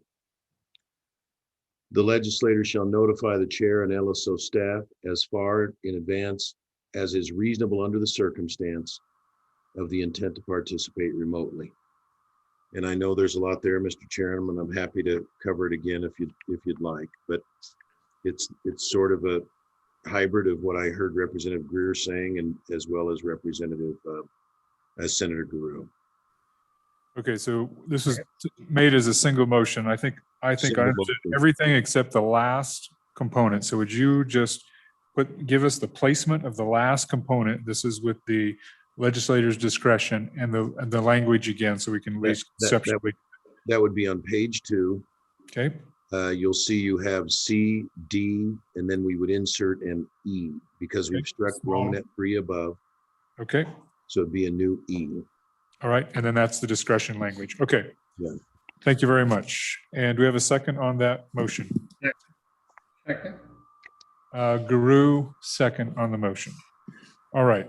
Senator Kinski, you've made the motion. Would you like to walk through the different parts of it, or you think it's fairly self-explanatory and we'll go to any open discussion? Yeah, Mr. Chairman, just briefly, I think it behooves us to heed Representative Greer's admonition that and Representative Connolly when she said we've made great progress. And I want to incorporate that progress into the interim while we continue to learn, move beyond COVID, make this a permanent feature of what we do, and just limit the scope to joint interims and say they shall provide for remote authorization, and just give the legislators the discretion to participate or not remotely. And I think we'll continue to learn as to how we want to refine these rules as a consequence, Mr. Chairman. Thank you. All right, thank you. Further discussion. Representative Summers. Mr. Chairman, thank you. And I'll be honest, Senator Kinski, it's too complicated of a motion on all the different pieces. And it's not that I may not support it or not, but it's too many chunks at once. If we could go page by page I'm fine. I mean, it's been moved and seconded, but I'm still not entirely clear. I would have to have you go back through that in detail, and I'm going to ask that in detail of what pieces you're going to change and how you're going to change them, because it was too much too fast for this old boy. Okay, so I'll restate the motion the way I have it, so the LSO can see if they have it the same way, and Senator Kinski, you can verify it so that if anybody else wants to provide comment, they can. So page 1, B, strike with prior consent of the committee chair, comma, capitalize remote, strike may, insert shall. That's all the amendment that I had on page 1. On page 2, there is a new E placed after D, and that is didn't write down all the language, but that is the discretionary language of the legislator. Director Obrecht, do you want to read that language if you have a facsimile of it? Mr. Chairman, I don't actually, but I think we got the gist of it, that it was Okay. to allow legislators the discretion to attend Okay. a meeting, but to receive in-person meeting compensation, which would be half per diem. But also, I just wanted to point out that also on page 2, strike paragraph B3. Or I'm sorry. Yep, that's right. Strike paragraph B3 as well. Okay, I did not have that. That was part of the original motion, Senator Kinski? Yes, Mr. Chairman, if I may, I think Matt misspoke when he said a legislator would receive in-person pay. It would be in-person, in-town pay only. Okay, thank you. So B3 is also stricken, and then the new E is added, and then the rest of an additional part of the motion is to strike 2, which is remote participation session, which is the bottom of page 2 and basically the first half of page 3. And then on the bottom of page 3, under legislative committee, which is 4A2, Romanet 2, I think it struck everything in that except all the committees except joint interim committee. Is that accurate, Senator Kinski? Yes, Mr. Chairman, and I just want to add for Representative Summers, I learned how to do these complicated amendments from him. That's an appropriations joke. The rest of us don't get it. All right. So discussion on the amendment. Discussion on the amendment. All right, Representative Summers, please. Representative Summers. Mr. Chairman, thank you. And maybe you just said it, Mr. Chairman, but I believe that in part of his motion was to remove section 2. I thought I heard that, right? So we're just removing all of section 2, but we're leaving in, for now, he hasn't touched section 3 and section 4. Is that correct? No, section 4, the legislative committee definition everything is stricken, all the committees are stricken except joint interim committee. So standing committee, select committee, joint conference committee, task force, subcommittee, council, commission, et cetera. Those are all stricken. So, Mr. Chairman, I'm going to make an Please. amendment to the amendment, Mr. Chairman. You're going to amend the motion? I'm going to amend the motion, correct. I'm going to amend the motion. And so my amendment is on that legislative committee piece. And I liked better the suggestion of staff, which was legislative committees staffed by LSO. And the reason I like that is we have, in the interim, we have interim committees, we have select committees, and we have task forces that are all staffed by LSO. And I don't know if you're going to go this route, whatever route we go, I think they should all be on similar footing. So my motion would be to basically to change that legislative committee piece of it to be legislative committees staffed by LSO. Okay, so reinsert all the stricken language from the Kinsky amendment and then add on the end of it, committee, which are staffed by LSO. Conceptually, we all know what that is. All right, so is there a second to that motion to amend the original motion? There's a second, Yin. All right, so we'll start with this one.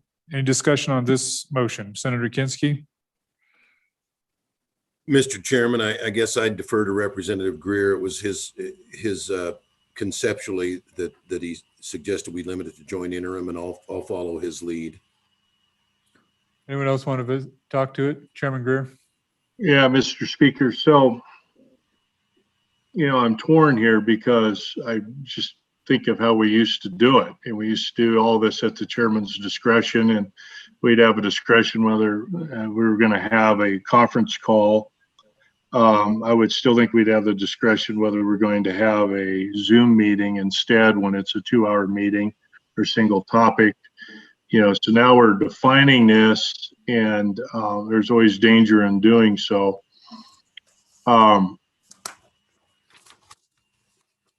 I guess at the end of the day, when I look at the majority floor leader's amendment, that I think it works pretty well because it covers what Senator Kinsky had regarding our joint interim committees, which is what I wanted to focus on, and which we are. But we also have select committees. And several of those select committees rise almost to the same level, if not the same level, as a joint interim committee. So I guess I'm a thumbs up on the majority floor leader's amendment. All right, further discussion on the amendment to the motion. Further discussion, Representative Yin. Thank you, Mr. Chairman. So just to clarify, because the motion still has the striking of it still has the striking of the session portion of the entire motion. So the motion, the amendment to the motion is specifically just for the legislative committee portion to include more things that happen during the interim than just joint interim committees. For example, the management council meeting. Mr. Chairman. Policy. Please, Representative Summers, what did you want to reinsert as far as the language that was previously stricken in the original motion?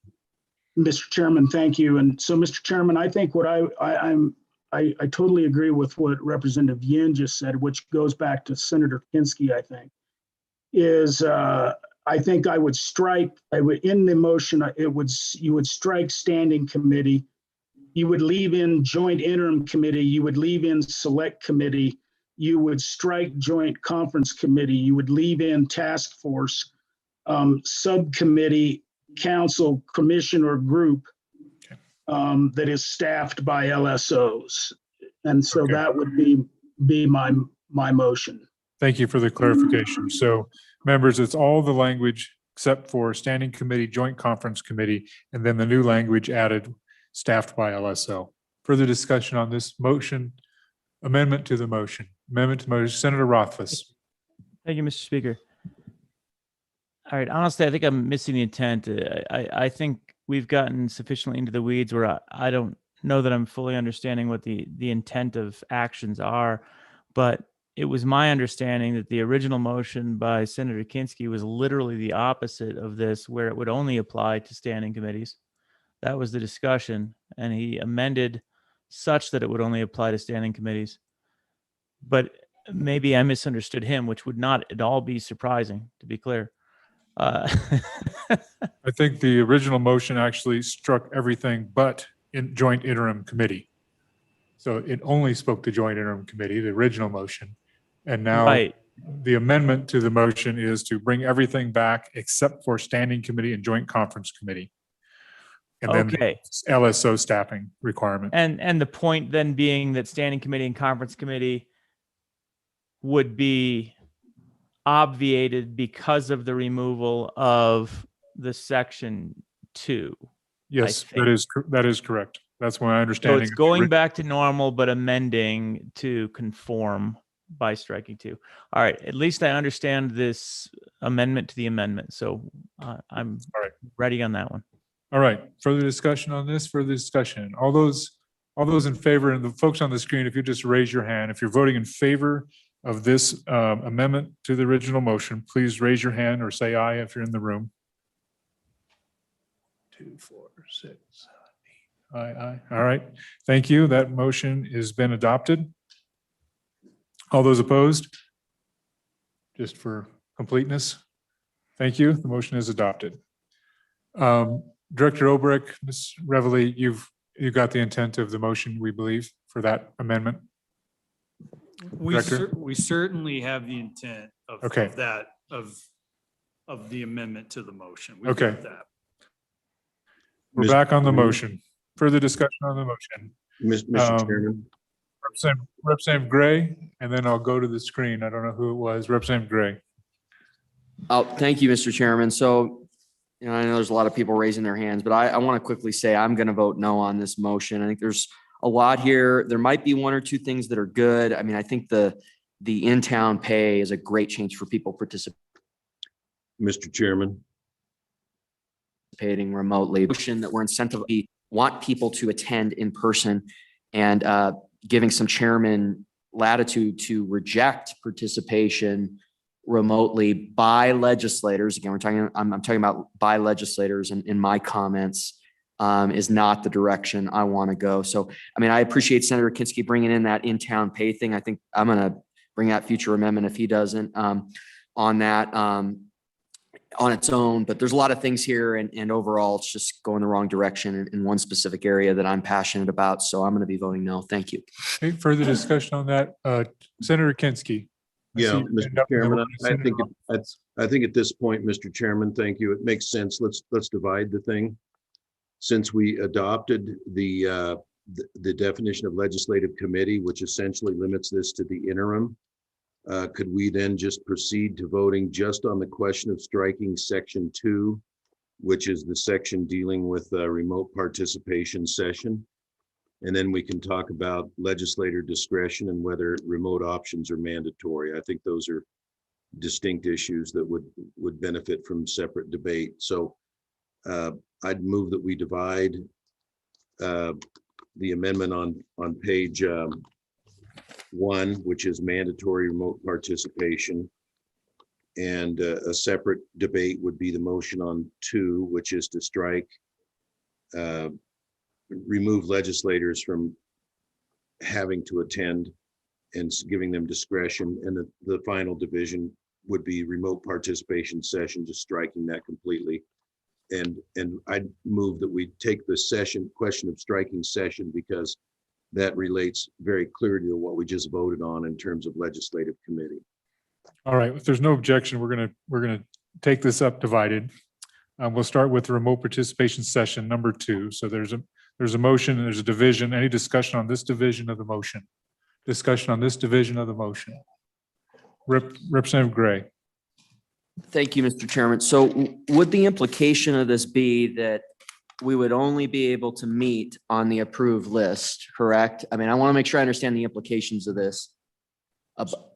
Just to be clear, so Representative Gray, we're on page 2, remote participation during this session. So this is not interim committee related. This is during the commission. This is a strike of that language that was in the original Kinski motion. So it's the bottom of page 2, number 2, remote participation session, and the top of page 3, B. Gotcha. Out of that. So just to be clear, do you still have a question on that? Thank you, Mr. Chairman. So we're basically not taking the session part of this. Yeah, we're out of taking it. all the Okay, session great. part of that to Yeah. conform with what we did in the previous amendment to the motion.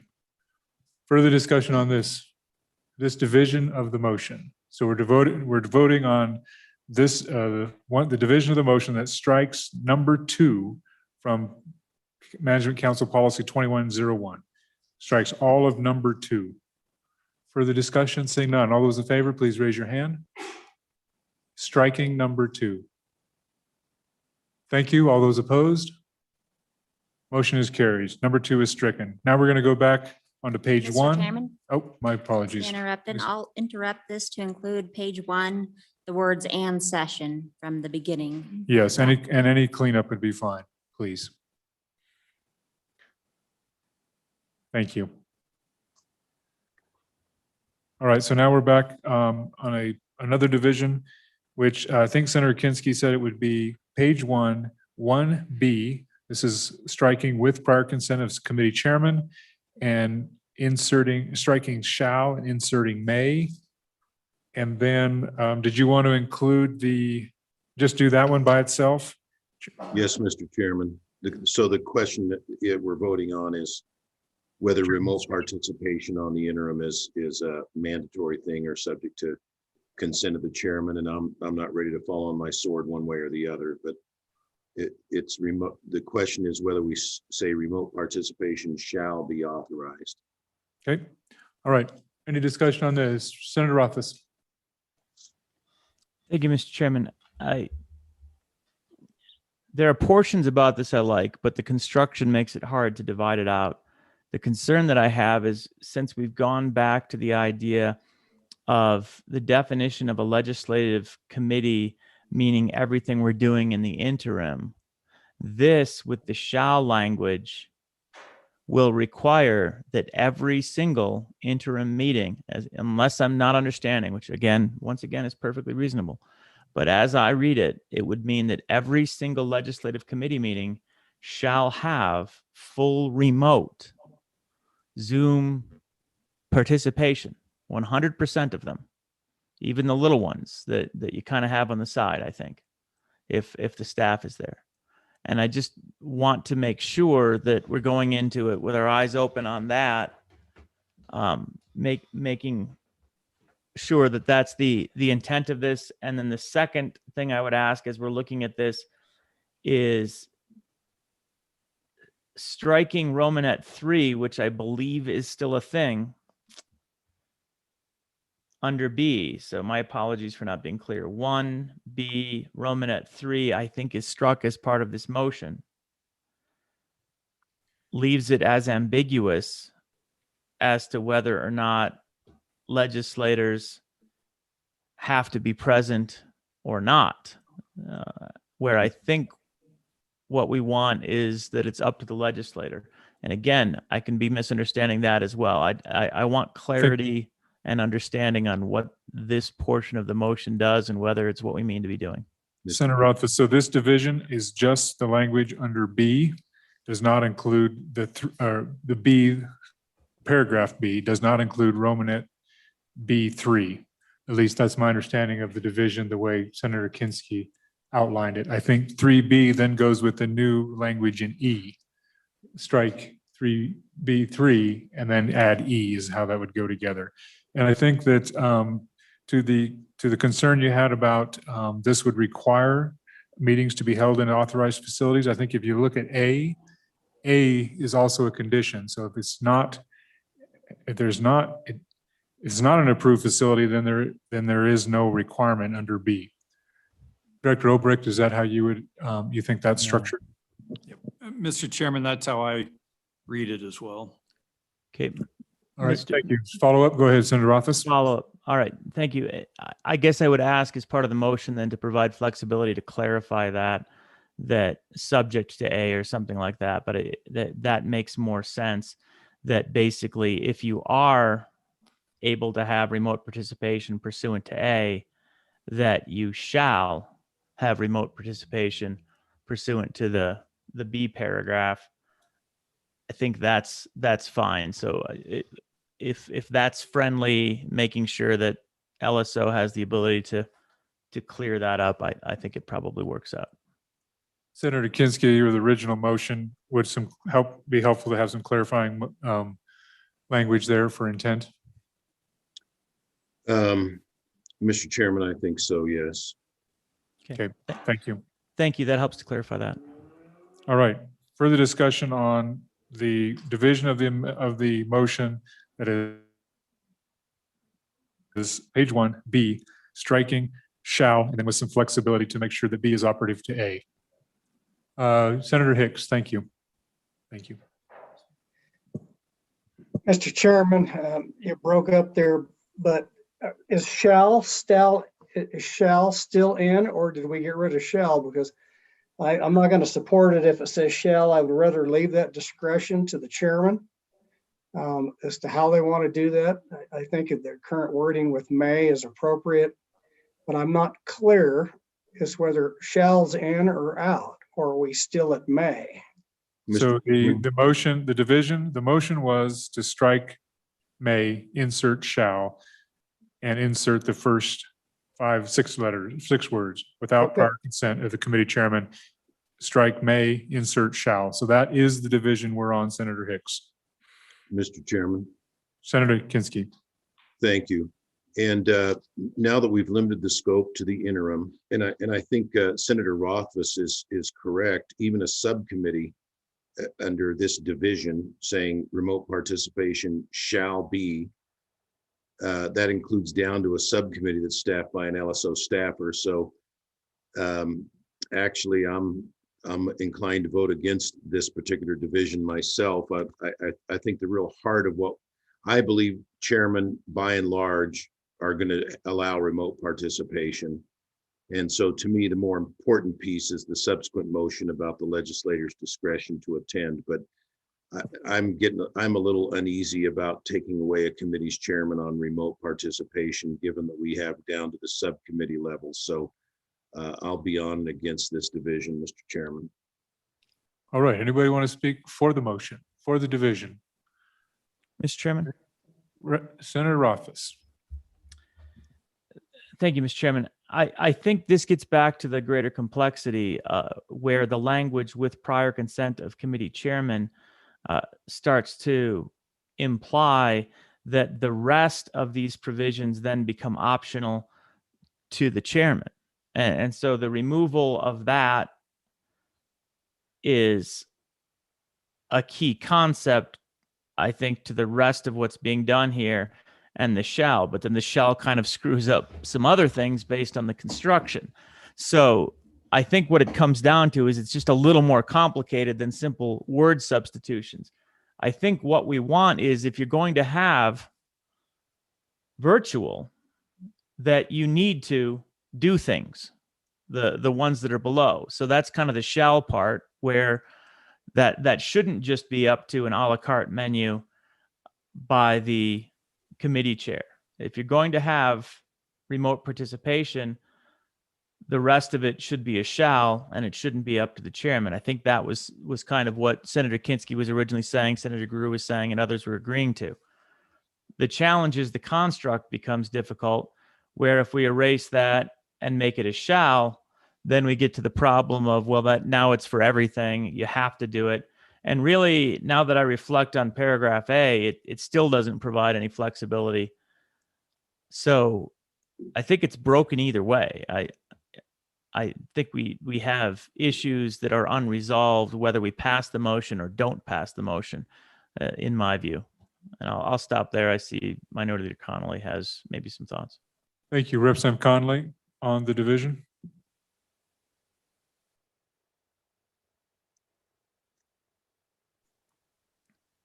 Sorry, Mr. Chairman. I have what I hope would be a friendly amendment and would help clarify it. In place of that first clause, which says with prior consent of the committee chairman, insert the following language, which would be, unless committee chairman declare otherwise, then comma, remote participation shall be authorized.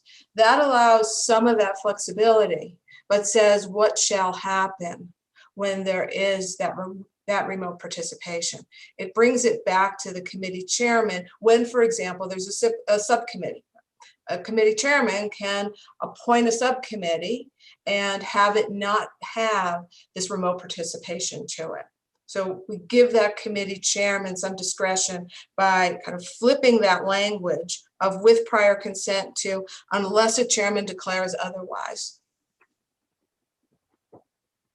So I would, Are you amending the division? yes, Mr. Chairman. So I would like to suggest that as a friendly amendment. And I think that that takes care of, in part, Senator Rothfuss's concern. So the suggested amendment to the motion, division of the motion is unless committee chairman declares otherwise, comma, remote participation shall be authorized. Correct. Is that accurate? All right. I don't know if that's a friendly amendment or not. Senator Kinsey, did you want to second it or do you want to have somebody else? Mr. Chairman, I'd prefer not to take that as a friendly. The Okay, more I I got- I've- contemplate it and list of folks, I want to keep the original. Got seconds on the screen. I got Senator Hicks and Senator Schwartz. Representative Schwartz. Senator Hicks has seconded it and several others too. So we're on the amendment to the division of the motion. Any discussion on the amendment from Representative Conley? Unless committee chairman declares otherwise, comma, remote participation shall be authorized.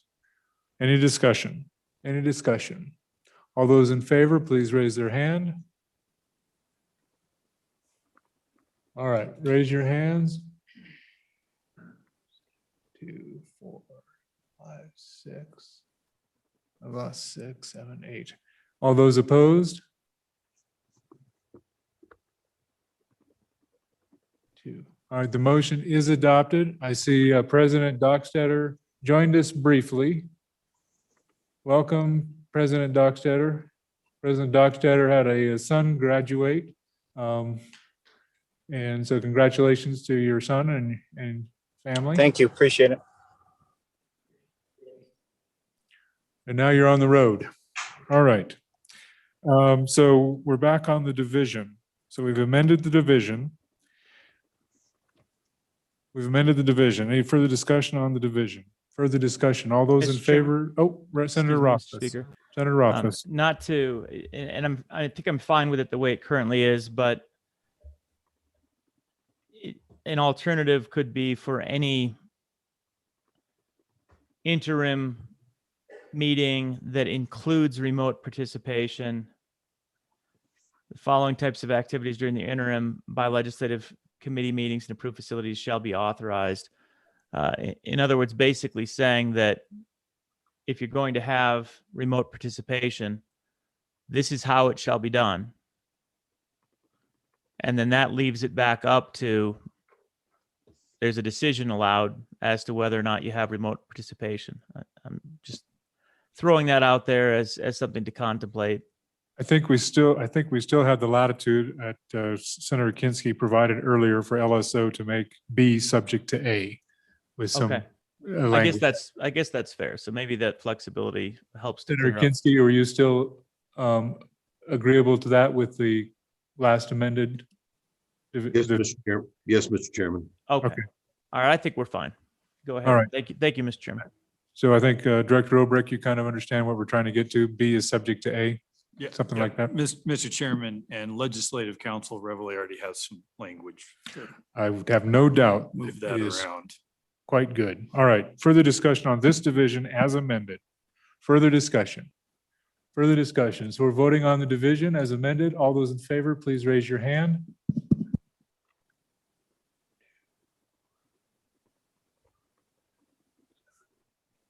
All those opposed? Division is adopted. All right, so now, Senator Kinsky, I just want to affirm that the last division is on page 2. It's striking Romanet 3 under B, and it is inserting the new E language. Is that accurate, Senator Kinsky? Correct, Mr. Chairman. If I may, I'd like to repeat the E language. Please proceed. So the E language is what my notes reflect. It shall be a legislator's discretion whether to participate remotely, period.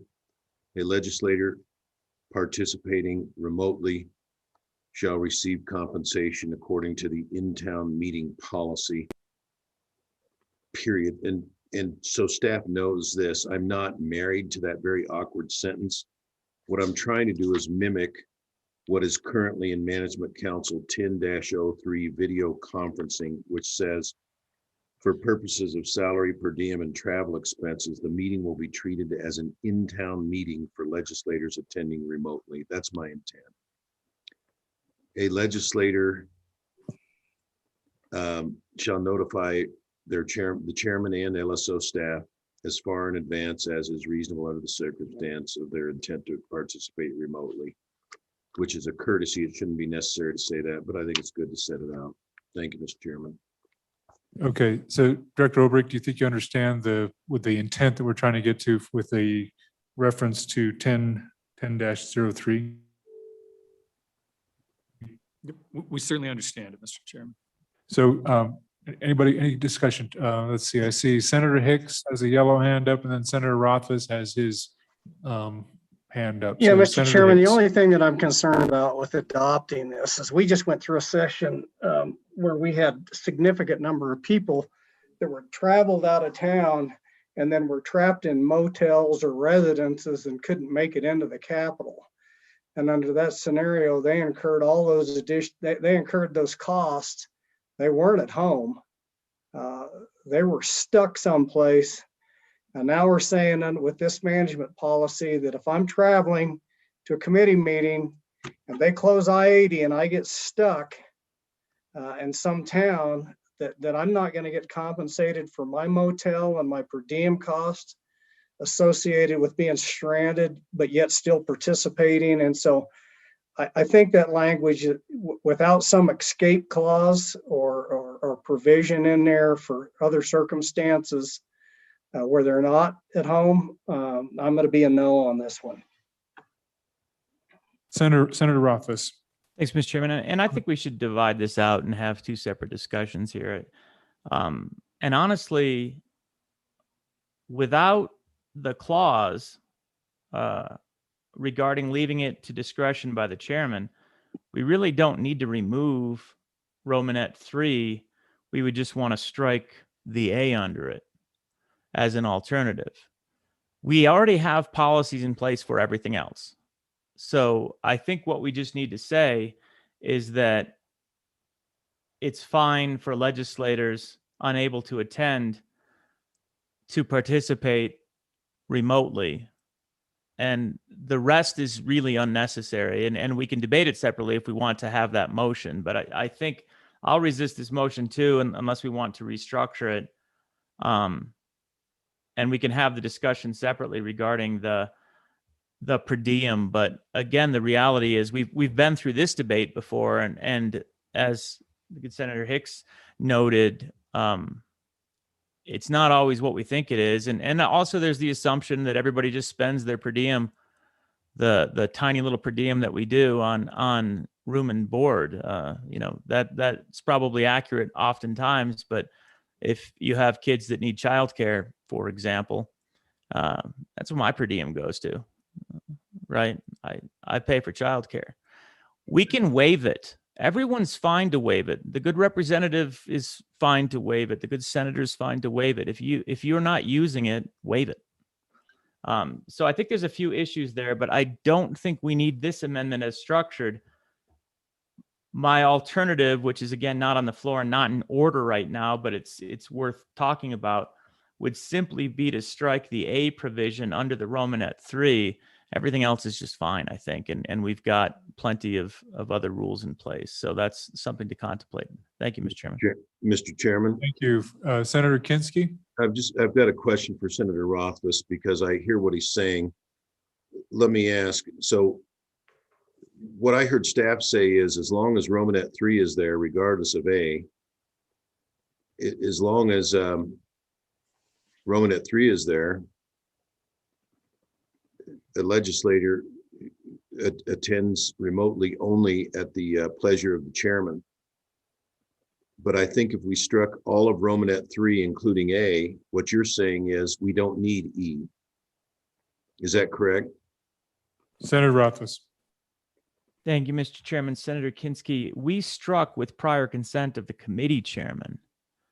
And in doing that, we take the concern away, as I read it, from having Romanet 3 subject to the decision of the committee chairman.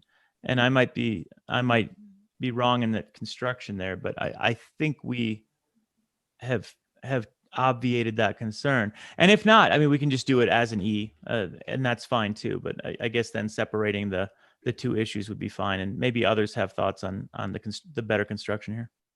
All right, Representative Summers on the division. Mr. Chairman, thank you. On the division, I guess it goes back to the construction. E is a separate subsection. So E is not conditioned upon B. E is not conditioned upon A. And so it depends on what you want to get done. So what E clearly states, whether you like it or not, is that it's the legislator's discretion, whether they attend or not. It's not the chairman's discretion. That's what my understanding is. And then that the pay will be throttled back to some whatever throttle back it is. So I just want to understand if that's correct. And then part of that was then Romanet 3 goes away. Was that part of the motion? B, Romanet 3 as well is dropped out. Is that correct, Mr. Chairman? That is accurate. B3 is stricken and E is added. Mr. Chairman, I have a question for staff, if I may. Please, Senator Kinski. So my question for staff is, can you weigh in on what Senator Rothfuss said with the amendment that was made, the Connolly amendment that was made to the very beginning of B? Are we okay just leaving Romanet 3 there? Does the Connolly amendment make it clear that it's now legislators? It's not at the chairman's pleasure as to whether a legislator participates remotely or not? That 3 just becomes a mere statement of policy or preference? Director Obrecht. Mr. Vice Chairman and Senator Kinski, so with Representative Connolly's amendment that states, unless the chairman of the committee provides otherwise or declares otherwise, remote participation shall be authorized for the following types of activities. And that is then 3 would states for legislators who are unable to attend a meeting at the official meeting location. So the default now would be unless the chairman declares otherwise, it's at the member's discretion on whether they attend remotely. But there's a distinction there between creating a whole new subsection and carving that out from B and providing complete discretion to the legislator or the committee member to decide whether to participate remotely. In that the chairman could still exercise their prerogative to declare, no, all committee members have to attend under B. I hope I made that clear. Mr. All right. Speaker. Senator Rothfuss. Thanks, Mr. Speaker. Yep, and I appreciate that clarification, and thanks, Senator Kinski, for helping to clarify that. So my interpretation was wrong, and I think we need Senator Kinski's amendment with the E provision. I guess I would like it then as 2 separate questions or 2 separate discussions. One is specifically to carve out legislators get to make their own decisions. And then the second question would be regarding changing the per diem rules or just maintaining existing per diem rules. All right, Senator Hicks. Mr. Chairman, I'd like to divide the amendment pursuant to what Senator Rothfuss just said. So the first Division 1 would be to allow legislators the individual discretion to attend, would be Division 1. Division 2 would be the question on the at-home per diem. If I could get a second. Second. Just for clarification, if that division is only within E. Correct. That division is only within E. So where do you want B3 to go? Mr. Chairman, I don't think I can answer that until we see how the vote comes out on those 2 divisions. I think you have to dispose of that before we can answer that. So we're going to have three divisions. We're going to have E, A, B, and then we're going to have B3. So we'll vote on the first division, which is E, and that is the legislator's discretion of whether they attend remotely. Is that accurate, Senator? Correct. Mr. Chairman, We have a think second. I seconded the division of the pay. Okay. I think it's going to be easier if we get rid of the pay division. Do it separately.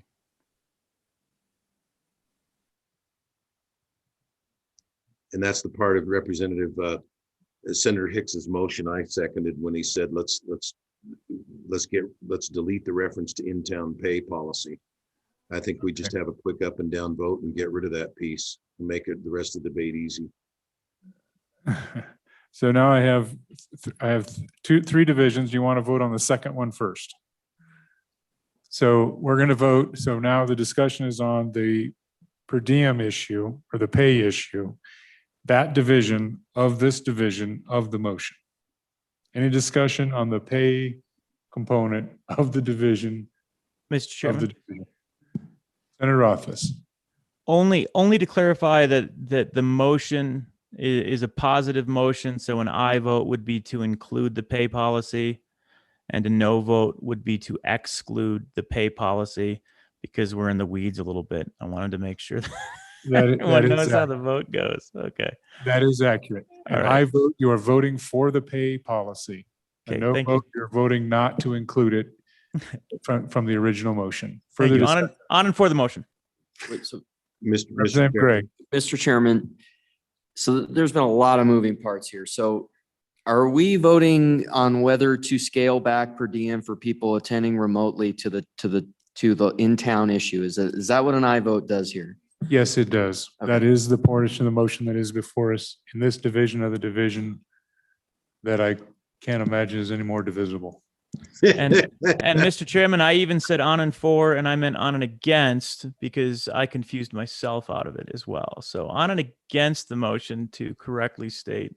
So we're on the division regarding the pay. Aye vote is you are in favor of that, and you are amending in favor of that portion of the original motion and amending this joint policy to include it.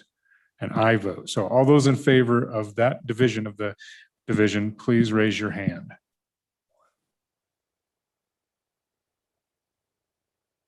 All those opposed? That division has failed. Does anybody want to take up a different division? Mr. Chairman, Senator Kinsky. I think if we adopt E, leaving Romanet 3 in creates an ambiguity, but I would defer to Mr. Obrick as to whether he believes that's the case. Director Obrick, do you have any thoughts on the two remaining divisions? Or the remaining of the motion of the division? Yeah, Mr. Chairman, yeah, the Senator's right. They, if I've got my division numbers correct here, if Division 1 were to pass, but Division 3 were to fail, there would be a certain amount of ambiguity on how to interpret this, on whether the chairman retains some level of authority on whether to allow remote participation at a meeting in an approved facility for a legislator. All right, so we have two divisions. One is the E, the remaining part of E, which is allowing legislators discretion to participate remotely. And then the third division is Romanet B3, deleting that. So we'll take up E first. Any discussion on E, on the remaining part of E? Mr. Chairman. Representative Summers.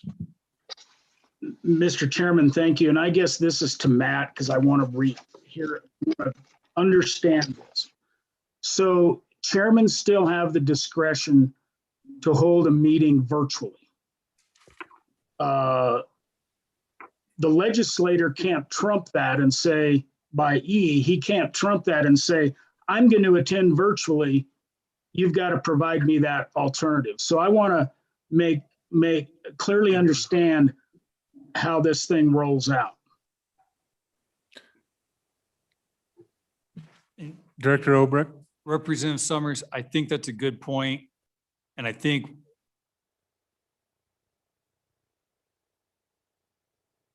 the way we would draft it is 4 legislators may attend a meeting remotely held at an approved facility. So that would be if there's remote participation already approved at that facility. A legislator has the discretion to decide whether to attend in person or remotely. And I would just say this to clear up any other questions that I think are likely to come. Chairman already have the discretion to allow remote participation via teleconference at meetings that don't have a Zoom capability, and will retain that discretion.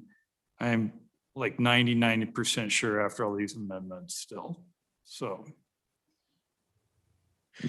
All right. So we have 2 divisions left before us. We're on the division that's E, the remaining language of E. Further discussion on that.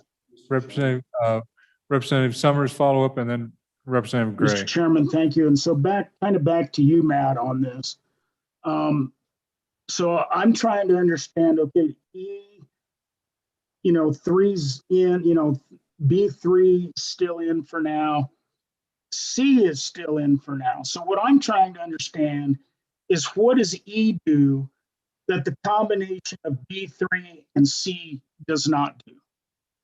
So explain to me why what's in B3 and C, Romanets 1 and Romanet 2, don't they do the same thing? If not, tell me. Mr. Speaker. Director Obrecht. Senator Rothfuss wants to take this one. Oh, Senator Rothfuss, it was a phone a friend. Yeah, well. Lifeline, Senator I Rothfuss. think I said it earlier, so. Yeah, Mr. Speaker, that was it, exactly. That was my concern earlier, was I was under the same impression that Majority Leader Summers just said, that it was equivalent. And it's not, because you still have the opportunity under the beginning of the B paragraph with Minority Leader Connolly's amendment that the chair could elect to not allow legislators to participate based on the construct that exists without the E paragraph. The addition of the E is to take the language outside of what is subject to the chairman's discretion, so that it's only the legislator's discretion. So in my view, we need the balance of the amendment. So Mr. Chairman. Yes, Representative Summers. Mr. Chairman, I appreciate that. And I appreciate the senator's comments, but my question was to Matt. And so I want to understand what this does or doesn't do at Matt's interpretation of that. I would appreciate it. Director Obrecht, it's back at you. Mr. Chairman and Representative Summers, I do think it's exactly that. That if you create this new subsection E, you provide legislators the discretion when a committee is meeting at an approved facility to decide on their own whether they will attend in person or appear remotely. You take that decision point away from the chairman and provide it to the legislator. Now, and if you don't pass E, and if you leave B3 in B as amended, the default position is that a legislator does get to decide, but ultimately subject to the final determination of the chairman on whether they may appear remotely or not. All right. Any Representative Summers? So, Mr. Chairman, I'm going to, even though I probably agree with this, we kind of on the, in the House side, we had a chairman's meeting. And our chairmen were really clear that they wanted in-person participation by members. And so obviously this gives the chairman the ability to have in-person or virtual or in-person. based upon what we've already done. But this gives the discretion to the legislator whether he attends virtually or not.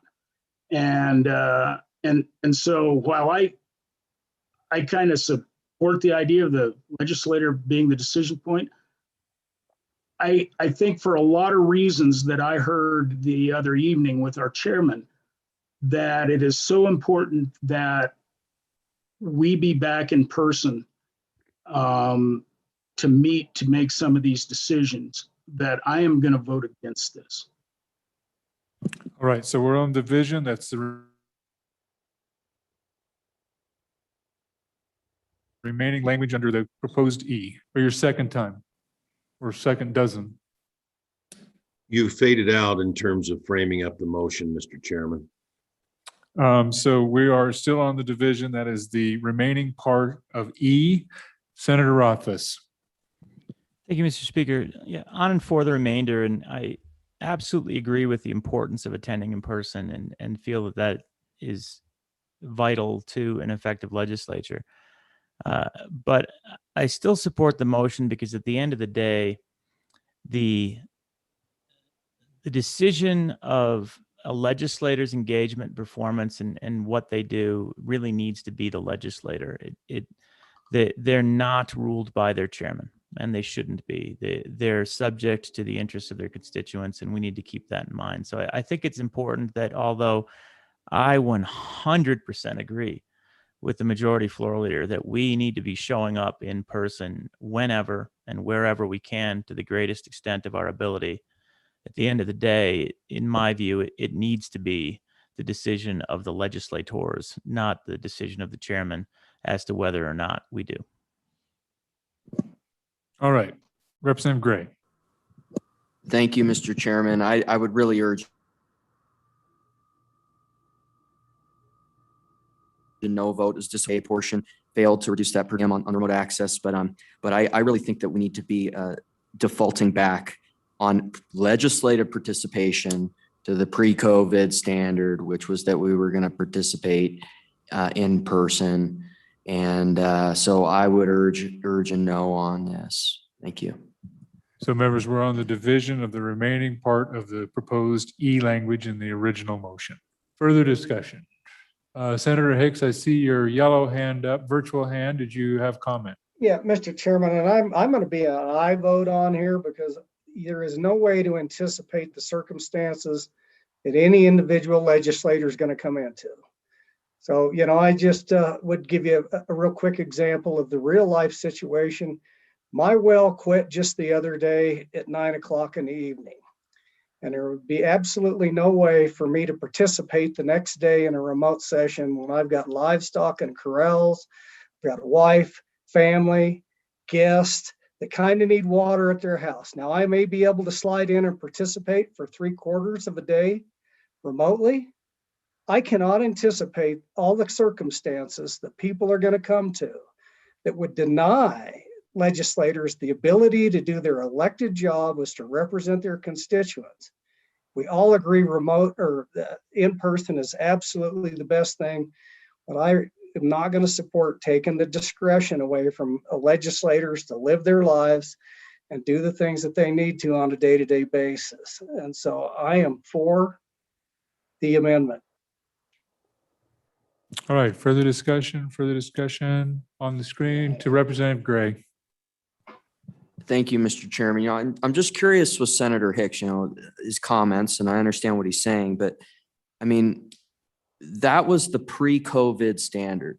So is there a reason that COVID for legislative participation should change this? I mean, is it just that it happened to be that because it changed during COVID, now the council's going to go along with that? I mean, the pre-COVID standard was that you needed to receive permission from the chairman to participate remotely. And I think it worked fine. But now we've inculcated this idea that remote participation is, I think in some people's minds that it's equivalent. In my mind, it's not. But that the pre-COVID standard is still there. That's what you were able to do before it. So are we just going to change this whole policy because of COVID for legislators? Again, I'm not talking about the public participation, but I'm just curious. I mean, thank you. All right, further discussion. Mr. Chairman, I've got, go ahead, Senator Hicks, if you'd like to respond, and then I've got Chairman Greer and Senator Guru. yeah, Mr. Chairman, this has nothing to do with COVID. This has to do with the technology that we have now that we didn't have a year and a half ago. So it's all about the technology and the ability to do it, to allow legislators for more participation than we had pre-COVID. So it's just about the technology. That's the answer. Thank you very much. Chairman Greer. Thank you, Mr. Speaker. To Senator Hicks's comments is that we're not taking anything away from the legislator if you vote against this. And I'm a strong no vote on this, because this is a standard right now, is you need to show up at the meeting or make arrangements with your chairman. And if your well goes out, your chairman's going to understand. And we've done that. The chairman have done that when I was a new legislator. Senator Rothfuss talked about, and I remember the time in particular. There's nothing wrong with that. Also now, think in terms of new legislators becoming engaged. These interim committee meetings are a great point in time to get together and become engaged. And here's one of the issues I have with this technology is people become disengaged. And so if it becomes a burden to travel, not because of a legitimate excuse or a legitimate reason, with your business or your family, but because it's just a burden, I don't want to do it. It'll just be easier because I can jump on and do it by Zoom. Then they don't get the opportunity to come to the committee and engage. A lot goes on in the meetings. There are dinners, there are meetings afterwards. There's that opportunity to learn more, to meet people, to network, and to engage. And if we make it too easy, we're going to lose new legislators. And then they'll show up and they'll sit on the screen and they won't participate. All right, we're on the division. Senator Guru. Thank you, Mr. Chairman. Good conversation, and I understand. And I guess for me, a yes vote, not in favor of this, is just a continuation of what the policy has always been, that the legislator gets to decide if and how he or she attends a meeting. And I agree totally with the good chair of Minerals that it is far better and to be at a meeting for all the reasons he stated, the camaraderie of it, going out and getting to know the other members. I think the session was better. The session we had in person was much better than the virtual session. That having been said, it is about the technology. We have in our hands an object that we use to communicate that we didn't have 20 years ago. It has more technology than we used to go to the moon. And we use it every day, and it makes our lives so much better. I can attend, and if we can attend more meetings and participate more fully using that technology, I think it's worth doing on the times and still with communication with the chairs. I don't want to lose that either. I just want to have the members be able to have that ability to do it and have the answer to their constituents only for making that decision. On and forth. Thank you, Mr. Chairman. Further discussion on the division of the divisions to the motion. Chair turned. I'm just looking at the screen. Representative Gray. Thank you, Mr. Chairman. Just want to briefly push back on that with Senator Guru's comment. I think that voting no on this just returns it to the way it was pre-COVID. And an I vote is basically the COVID standard for legislative participation with a slight modification. And so if you want to return it to the way it has generally been, it's a no vote. And I want to, that's my interpretation of it. So I do want to put that out there because I view this differently, that going back to the tradition and the way it's generally been, minus this 1 year exception, is a no vote. Thank you. All right, further discussion on the division. Senator Guru. No further discussion, but I would like a roll call vote, Mr. Chairman. All right, further discussion on this, further discussion. So Ms. Cameraman, probably never had to do a roll call vote on a division to an original motion. Go figure. All right. Call the roll, please, on the division of the division. Senator Driscoll, No. Senator Grew, You're muted. Aye. Senator Hicks, Aye. Senator Kinsky, Aye. Senator Rothfuss, Aye. Representative Connolly, Aye. Representative Gray, Representative Greer, No. Representative Schwartz. Can you repeat that? Aye. Thank you. Representative Summers, No. Representative Yen, Aye. Vice Chairman Barlow, Chairman Dockstader,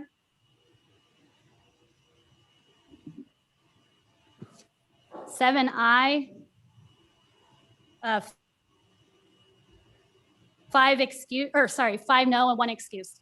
All right, motion, the division to the division is carried. Now we're on the final division, which is the striking of B3. Discussion on striking of B3. Anybody know what it actually does anymore? Mr. Chairman, I Chairman. don't. Representative Summers, thank you. Further discussion on B3. Discussion on Mr. B3. Chairman. Senator Kinsky, go ahead, please. I would urge an aye vote on striking 3, given that E is passed. We create ambiguity. At least that's what I heard Mr. Obrick say if we leave 3 in.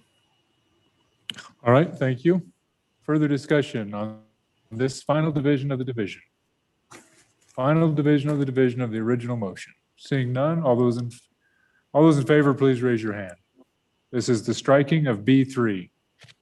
All those in favor, please raise your hand. All those opposed? All right, thank you. The motion is adopted. So B3 is stricken. So I think we've disposed with all the divisions and all the divisions of the divisions. So now we have an amended policy before us. Further amendments to the policy. Representative Gray. And all the divisions of the division. Thank you, Mr. Chairman. I'd like to make an amendment to page 1, subsection B, capital B of little b, and just change 5 p.m. to midnight of the day immediately preceding. So we just strike 5 p.m. and place midnight for the deadline to submit comment requests. Thank you. So 12 a.m. Yeah, that's of the fine. day of the meeting. Oh, yeah. Yeah, Is sorry. that the accurate way, Director Obrecht? Yeah, we could do Is- 11:59 if you want, but yeah, I think midnight's better. Okay, midnight. All right. And I have a second You're on. with Representative Yen in the room. All right, discussion on the amendment to 1B. Chairman Greer. So, Mr. Speaker, I would go the other way. And again, so when we did this for the interim this last time, I would get a list that was assembled for me that said who all was going to testify on which topics and on what side that they were. Again, it gets back to managing the committee. And so there's going to be no opportunity. I would have done this to say 1 business day, preferred 2 business days before. And so Mr. Brown testified that what would they need to do? Go ahead and sign up for all of those just in case? And the answer to that question may be yes. But at least as a chairman, you would know that you have 10 people. Maybe it's only 6 people testifying. You can manage that. But if you get a topic that's got 30 people testifying for an interim committee, it is difficult to manage. And I don't think it's asking too much to say, well, it's no different than the people show up for committee room. Well, I know that. I've heard Senator Hicks when we were doing chairman training. We do this. Who's here to testify on this particular issue when we started? Okay, we get that count, and then we can manage for it. Now we can go ahead and say, you know what, it looks like we're going to be a little longer. What we're going to do is push this topic until after lunch to let people know. Or sometimes even say, you know what, we know we got time tomorrow, we're going to take it up the next day. Just looking to be able to manage our time and be respectful of the people who are coming there to testify and those people that are signing up. I mean, I would go the other direction. I had my hand raised for a motion to go 2 business days before the meeting. So whatever, I'm going to vote no. Everybody else probably vote yes. Thank you, Representative Greer. Thank you for not amending this motion also. Further discussion on the motion. Further discussion on the motion. Representative Gray. Thank you, Mr. Chairman. You just responded to those points, and I've been on the Minerals Committee. It's run in a great way, and I understand what Chairman Greer is saying, but I think the intent, now we're on the public participation end. I think the overall intent is to increase access on this, and I think this is in line with that. I think in general, the signups have been very manageable. There's been 2 or 3 situations where it's a very controversial topic, and there are a lot, and then there's committee chairman discretion. But I think in general, we should lean towards giving the person, as they're coming home from work the day before, give them till midnight to sign up, because in general, I think it's been very manageable. And again, if it happens to not be as there have 1 or 2 exceptions, then the chairman has to decide how exactly to manage that, and that discretion is still there. So, I mean, I understand what Chairman Greer is saying. I agreed with him on the legislative participation part, but on this one, I come to a little bit of a different conclusion. But I mean, this was one of those policy calls, that I'm aye on this amendment. Thank you. Thank you very much. Representative Conley. Thank you, Mr. Chairman. On and in favor of the amendment. And I'd like to suggest to Chairman Greer that he does have the opportunity to put at the beginning of his agenda, for example, that public testimony will be accepted only 2 days ahead of time. Because again, you've got that clause at the beginning of B that says that unless a chairman declares otherwise, these are the rules. You can declare otherwise. Thank you, Mr. Chairman.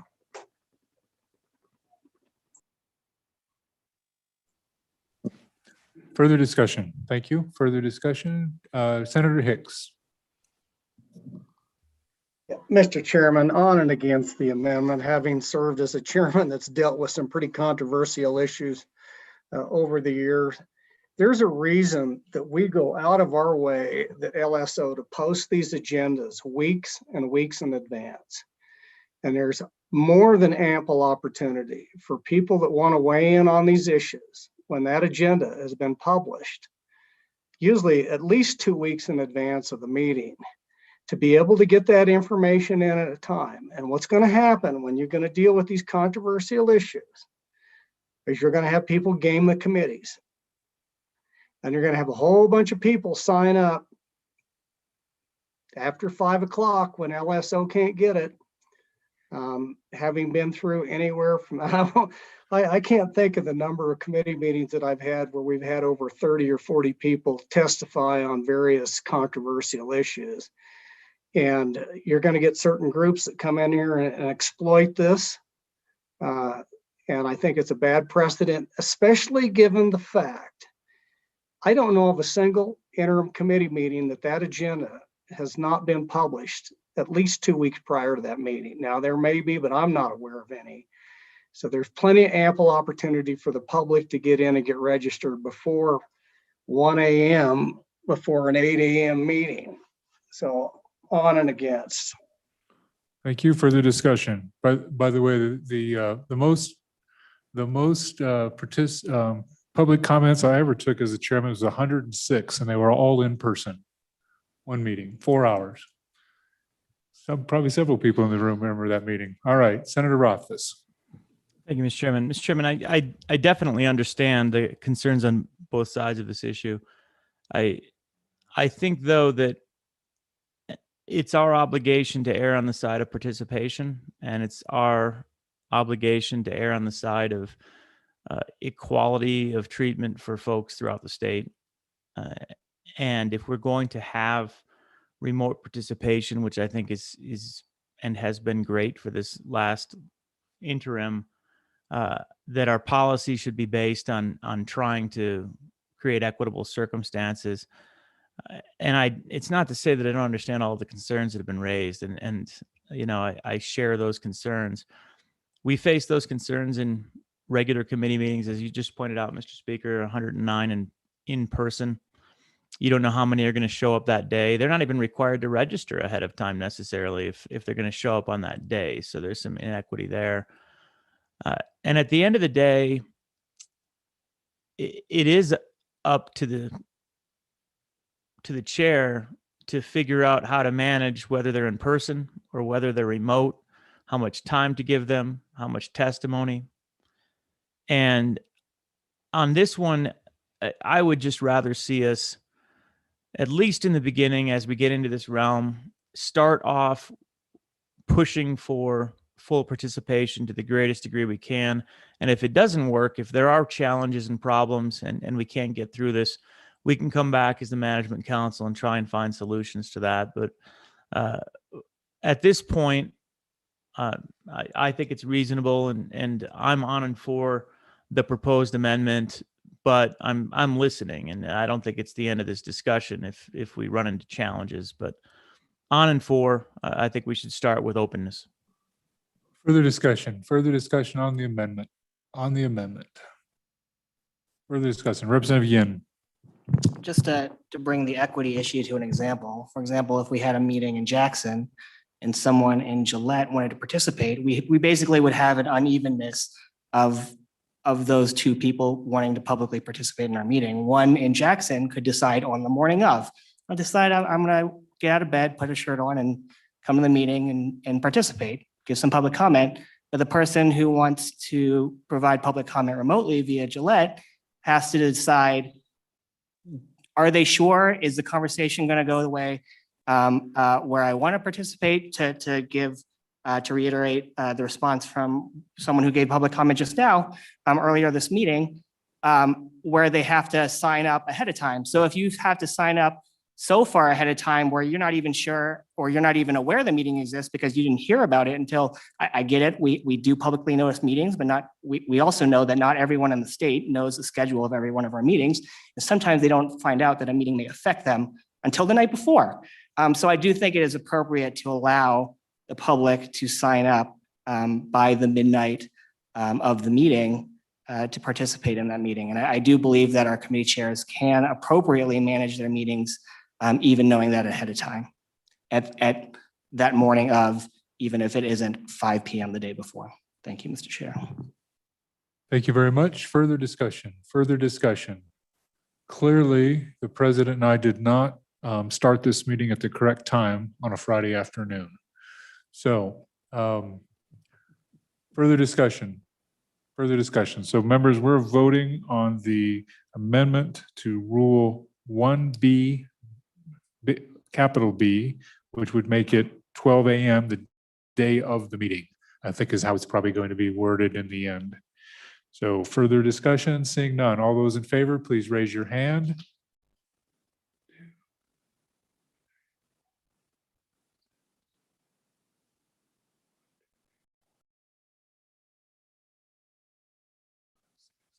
I have 6. All those opposed?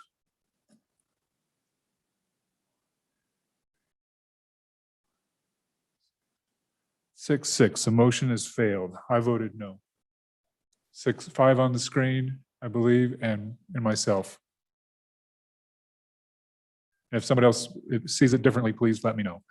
So the motion has failed. Further motions on the policy 2101. Further motions. Representative Gray. Thank you, Mr. Chairman. On page 2, Romanet 2A, capital A, remove approved before facility in line 3. So this is the test regarding the conference call. So right in that previous, we're going to remove actually and approved and put in insert A, I think is probably the Yeah. most appropriate way. So is there a second on that? Second, Senator Hicks, thank you very much. Discussion on the amendment. Discussion on the amendment. Discussion Mr. on Speaker? the amendment. Yes, Thank you, Senator Mr. Rothfuss. Speaker. I'm curious what the intent is. The concern that we laid out last time about approved or unapproved facility gets to a large degree at the idea that if we're going to have these remote meetings, we have to have confidence that they can do what they're supposed to do. I know that there's concern that we don't have a good list quite yet, but I think there's a lot of validity to ensuring that if we're going to have remote participation and opportunity, that it is vetted and that we don't just assert we're going to, and then nobody can call in, nobody can Zoom in, and we put our LSO staff through a tech nightmare where they try to meet the interests of the chairman, but there's no capacity to actually do that there. And I really don't want them to be in that circumstance. So what's the intent? So I think I'll try to respond to it just so maybe I clarify my own mind. My own mind, there is a disconnect between the definition of approved facility that is later on in the rules that we've haven't amended yet. Approved facility, and it is both audio and video, and a conference call would obviously only be one component of that. So I think what they're trying to do is clarify that you can't have it both ways, i.e. audio and video, but a conference call. So I think that's what the intent is. Director Obrecht, you want to weigh in on anything there? Mr. Vice Chairman, Senator, I think that's exactly right. Senator, all we were trying to say in that 2A is that to allow that the committee, if the committee requests a member of the executive or judicial branch to testify at a meeting, they've got to ensure that there's at least conference call capability at the facility. Further discussion, further discussion. Further discussion on the amendment. Seeing none, all those in favor of the amendment, please raise your hand.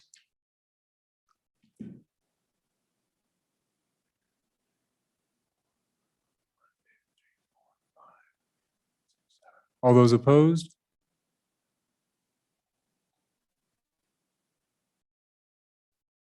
Seven, four, the amendment is adopted. All right, further amendments. I saw Representative Schwartz's hand up. Representative Schwartz. Amendments to policy 21-101. Thank you, Mr. Speaker. So back to page 1, item number 1A, I would move to amend to add a Romanet 1 to state that all joint interim committee meetings shall include remote participation. And at this point in the day, I think I don't really need to explain why I want to put that in there, but I'm happy to answer questions. So would you just clarify where you were placing it? I understood the language, but where are you placing it? Just clarify. 1A, add a Romanet 1 under A. Okay, thank you. So is there a second to the motion? Second, Rothfuss. Thank you, Senator Rothfuss. Discussion on the motion. Discussion on the motion. This motion would require all interim committee meetings to be held in an approved or with remote participation, which means there has to be an approved facility. Mr. Speaker? Senator Rothfuss. As I understood the motion, it was more specifically to joint interim committees. Yes, my apologies. Joint interim committee meetings. My apologies. Okay, thank you. Discussion, further discussion. I see Senator Hicks's virtual hand. Yeah, Mr. Chairman, I would just again point out that's impractical. It may be fine for some of the committees, but for Ag and Select Water Committee, I can tell you numerous instances over the years, particularly as chairman of both of those committees. We had committee meetings out in the field with FEMA, Forest Service, State Forestry. When we were looking at fire suppression, we visited the Lava Mountain fire, was noticed in our public participated in that, but it was an actually in-field we wouldn't have been able to do that when we were looking at a substantial amount of increases of funding for the fire suppression account. I've met in Hewlett that they probably didn't have this when we were dealing with Forest Service, forestry issues up there. We've met Select Water and Bags that doesn't have these type of facilities. So you're taking away a tool from some of these committees that have to spend a substantial amount of time in some of these very rural areas in Wyoming and saying you can't go understand how a FEMA ESA a fire suppression account happens and involve the county and those local entities out there. So I understand the intent, but I think it limits the ability to actually for legislators to understand the issues and to adequately look at some of the issues that we're grappling with, just because they do not have those facilities in a lot of remote Wyoming. So on and against the amendment. Thank you. Further discussion, Mr. Speaker. Yes, Senator Rothfuss. Thanks, Mr. Speaker. I wonder if there's a way to provide a little bit of compromise. I think we should have as the default this motion. I think that as a standard practice, there should be an expectation that all of our joint interim committee meetings should be at approved facilities so that we can have remote participation. At the same time, I don't disagree in any way with what Senator Hicks just said, that it might not be a full one size fits all. So I'd be curious if anyone has any suggestions on how we could maybe amend this motion so that it's the norm, but there are exceptions. All right, further discussion on the motion. Motion was to add I guess it'd call it Romanet I underneath 1A. Further discussion. Representative Schwartz and then Conley. Thank you, Mr. Speaker. So in response to Senator Hicks's comment, I think within an agenda, it could be described that there are field trips or however we want to term them that will take place away from the site of the meeting, but at least that the actual site, because the entire meeting is not a field trip, that at least the part of the meeting that is appropriately available to the public at large should be available. I understand that complication, but I think this is an important piece to give public access to what we as legislators do. And it's been so impressive in the last year. I'm just very reluctant to give it up. Thank you, Representative Conley. Thank you, Mr. Chairman. And I wonder if Representative Schwartz would find this as a friendly amendment, as a compromise. Why don't we pick up the language on page 2, the 3A that we deleted, and use that language instead? And so it would read, or comparable, and it would read something along the lines of, to the greatest extent possible, committee meetings shall be held at an approved facility. Do you find that friendly? Further discussion. Mr. Speaker, yeah, That's just let me make sure I get, so what the language would now read, to the greatest extent possible, all joint interim committee meetings. Correct. Sure. Mr. Chairman, if I may, it really is a compromise. I know that Representative Schwartz wanted to go that step further, but taking into account, I think the very good example that Senator Hicks gave, it is that compromise. And it says the intent is that meetings should be held so that there can be the most remote participation, but we recognize that it can't always be that way. Thank you very much. I'll note that 75% of the council now is remote. Mr. Chairman, Senator, please. clarifying question for the friendly amendment to the Schwartz amendment. Representative Schwartz's amendment was limited just to joint interim. If I understand the friendly Conley amendment, it's now all committees rather than just joint interim. Is that correct? No, it was clarified the second time to be just joint interim committees. Okay, So thank you. Just to joint interim committees. So we have an amended amendment or a friendly amended amendment. So we're on an amendment that has been modified. Further discussion on the amendment. Further discussion on the amendment. Further discussion on the screen. I don't see any. Voting on the amendment. All those in favor, please raise your hand.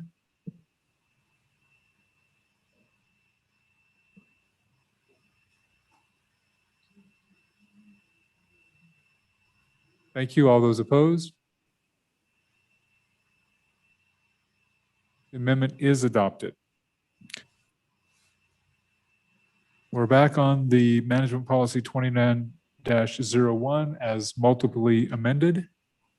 Multiple, I can't say the right word. Any further amendments to the Management Council policy? Further amendments? Further amendments? Seeing none, Heather, would you call the roll on Management Council Policy 21-01? Senator Driscoll, No. Senator Grew, Aye. Senator Hicks, Aye. Senator Kinsky, Aye. Senator Rothfuss, Aye. Representative Connolly, Aye. Representative Gray, Representative Greer, No. Representative Schwartz, Aye. Representative Summers, No. Representative Yen,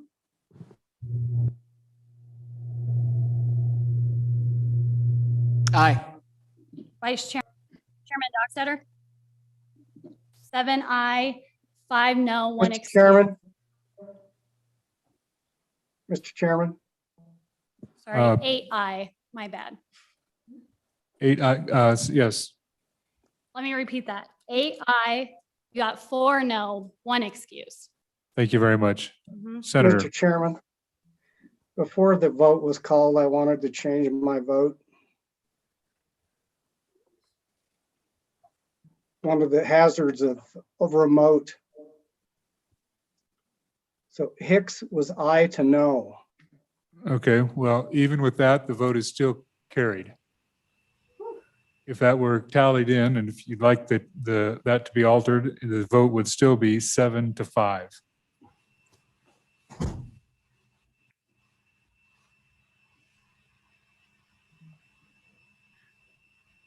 I guess we should have had the chief clerk call the roll, because in the chief clerk, are there any changes? Are there any changes? Is that what we're gonna have to do? We should add that to the next rule we take up. All right, so we've adopted 21-1-101, and we're right on time. Our next rule for our consideration is, hopefully we can move through these. Is section 2. A change under remote meetings. Mr. Reveille, I don't even know if we need to worry about this. I think this is actually taken up by the previous one. We've discussed it a lot. Does any committee members or Director Obick, do you want to make any just initial brief comments? And then I'm just going to take it to the committee, see if they have any questions or comments, and we're going to vote on these. So, Director Obick. Mr. Chairman, I think this is already covered in the policy you just passed. Okay. Members of the council, do you have any questions on this? This is the teleconference striking remote meetings. Number 9, page 3, or page 2. Any discussion on this?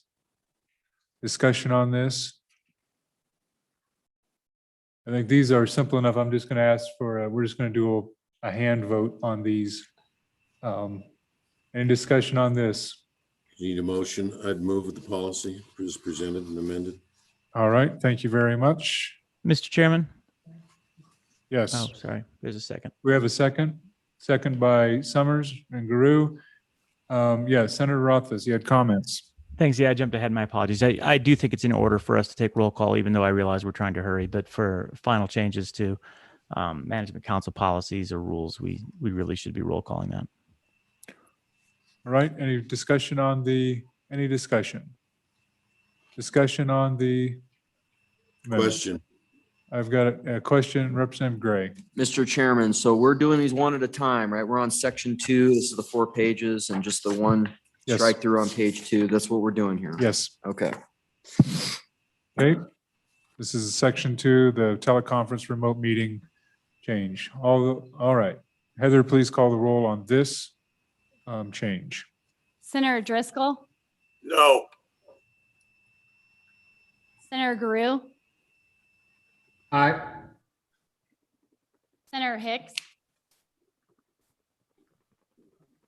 No. Senator Kinsky, Aye. Senator Rothfuss, Aye. Representative Connolly, Aye. Representative Gray, No. Representative Greer, No. Representative Schwartz, Aye. Representative Summers, Aye. Representative Yen, Aye. Vice Chairman Barlow, Aye.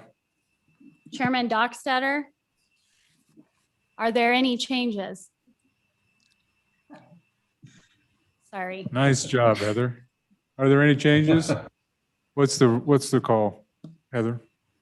You have 8 aye, 4 no, 1 excused. Right, that is adopted. Mr. The Chairman. next one is Representative Conley. Before we go on, Mr. Chairman, I'd just like to point out on 2B, that first sentence has a typo in it. That does make it confusing. And just to have LSO make sure that they clarify that there's an additional word in that sentence and to get rid of it before we make it final. I think that word by doesn't belong in there.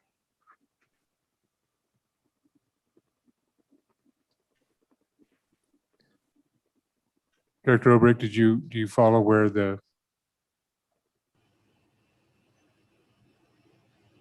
Representative Conley is speaking of? Representative Conley, maybe clarify where you're talking Yeah, about. I see what, Mr. Chairman, I see what she's saying. It's existing language. Interim committees may exceed the budget by not to exceed. Yeah, Mr. Chairman, it's on that page. It's not a typo. It's not a typo.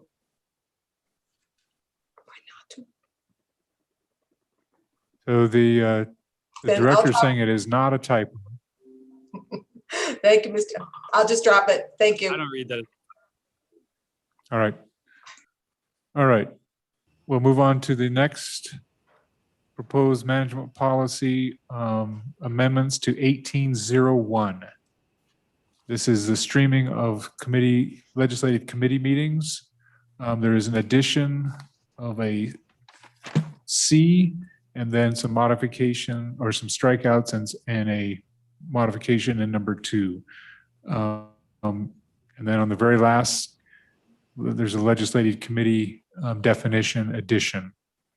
So Director Obrick, you want to, or Ms. Reveille, if you want to quickly go through this? Mr. Chairman, this is kind of its own standalone policy, and we're leaving it as this because it's what you mentioned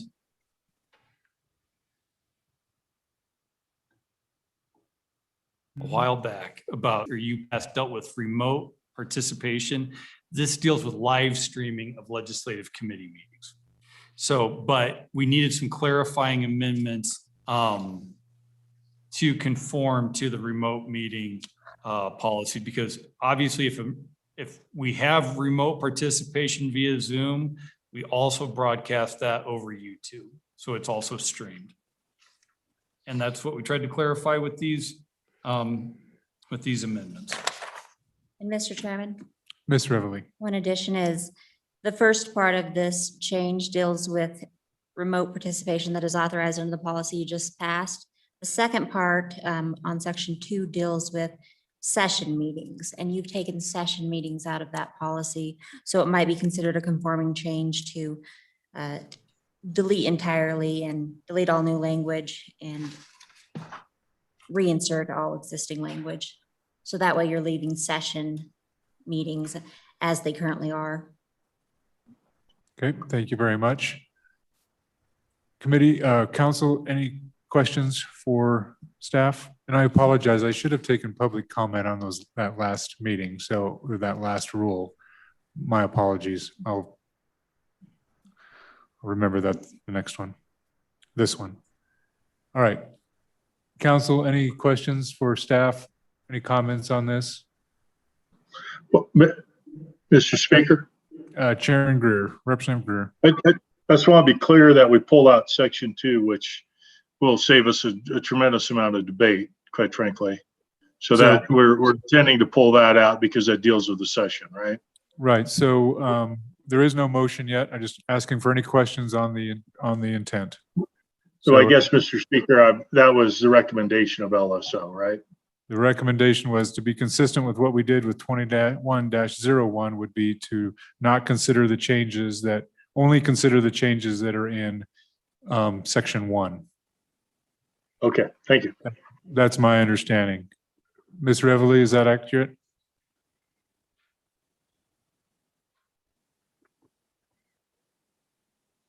All right. For any other questions, any other comments from the committee? All right, committee, what's your pleasure on council policy 1801? Move 1801. Mr. Obrecht, actually, just a moment. Mr. Obrecht wanted to weigh in on something just real quickly, and then we'll take the motion. We're sorry, we're still trying to get our heads wrapped around what the impact of the amendments to the new policy are to this one. So give us just a second here to Tamara and I to figure this out, and we'll fashion a motion on what we need. All right, thank you. So let's just hold on the motion for just a moment.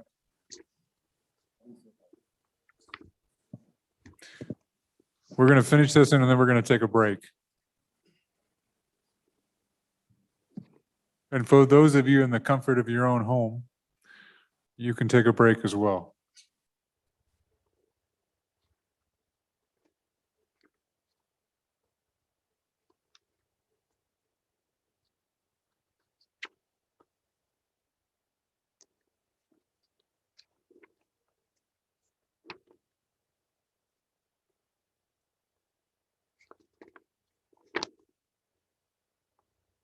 Director Obrecht. Okay, I think we're all right here, but here's what we'll do or propose is in section 2 of Management Council Policy 1801, reinsert stricken language in subsections B and C. Reinsert stricken subsection D. Just reinsert stricken subsection D and leave the additions in the remainder, the strike and additions in the remainder of D as presented. So what D would read is meetings of legislative committees and rooms without functioning broadcast capabilities won't need to be live streamed.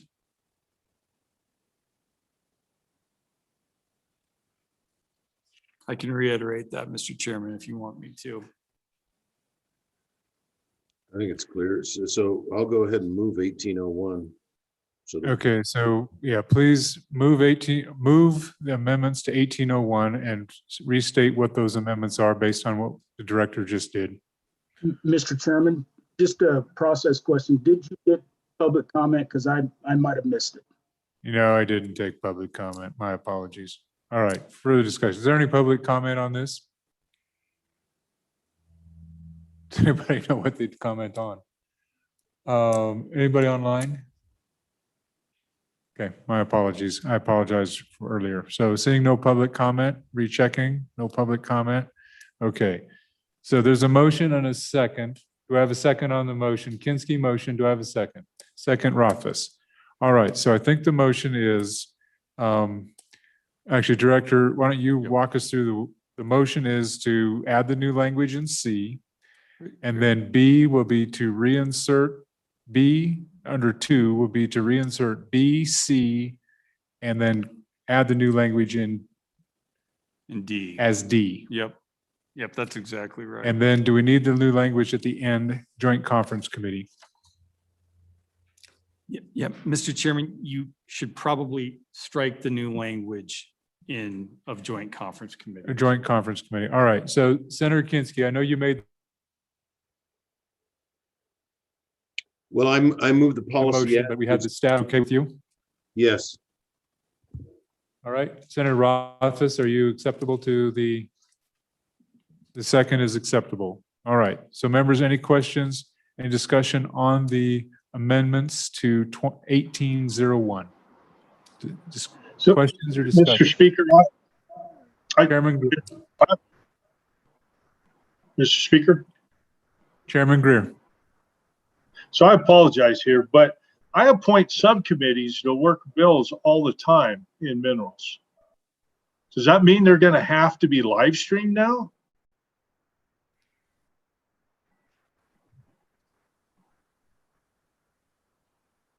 Director Obrecht?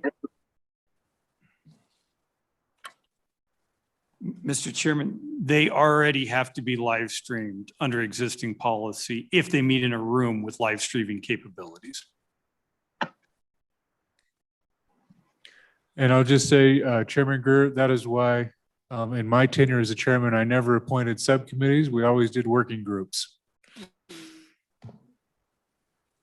Tomato, tomato, Mr. Speaker. I guess, all right. Except that working group is not Yeah, in. so apparently we haven't followed the rules forever anyway. All right. I understand. All right. Representative Gray. Thank you, Mr. Chairman. So, excuse me here. I'm trying to understand the intent of the change. So because we don't want to deal with session in these rules, that's why we're reinserting the stricken language because it deals with session related activities. Is that why we're doing this amendment? Why are we doing this amendment? The change to the amendment, you are correct. Why the amendment was changed from what is presented here is because we're no longer having the session changes that we did that were originally proposed in 21-01. Director Obrecht. Yep. That's Because why- number 2 out of 21-01 as proposed was stricken. So that's why the joint conference committees and the standing appropriation committees, that's why that's reinserted. All right, further discussion on 1801 as amended with no public comment. Further discussion. Heather, please call the roll. Senator Driscoll. Senator Driscoll. Aye. Senator Grew. Aye. Senator Hicks. Aye. Senator Kinski. Aye. Senator Rothfuss.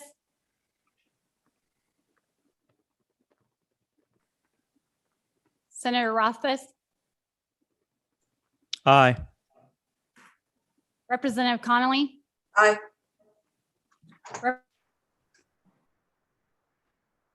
Aye. Wait. Representative Gray. Aye. Representative Greer. Representative Aye. Schwartz. Aye. Representative Summers. Aye. Representative Yen. Aye. Vice Chairman Barlow. Chairman Dockstetter. Are there any changes? 13 ayes. I'm sorry, 12 ayes, one excuse. Thank you very much. 1802 or 1801 is adopted as amended. So the folks in this room would like to take a break because we've been in one place for quite a while. So we're going to reconvene in 10 minutes. So at 5:25, we're going to recess till 5:25. Thank you.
All right, the meeting will come back to order. Thank you very much. We have the entire in-person quorum available. And now we're getting our remote quorum. All right, perfect. Thank you. So the next policy before us is 1802. And this is striking the words "and audio" and inserting "a," because now we're doing multimedia type recordings, including the Zoom or the YouTube type. Anything further for that? No, Mr. Chairman. All right, any discussion, any questions from the committee on this rule? Representative Summers. Representative Summers. Mr. Chairman, my apologies, but I wonder why number 9 is still, why you didn't strike that, since it's referring to a bill that's probably past its prime by now. Just curious.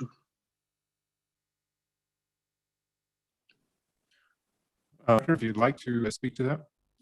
Mr. Chairman, I think that's a good cleanup. All right, when somebody makes a motion, they could be welcome to strike number 9. Further discussion, further discussion.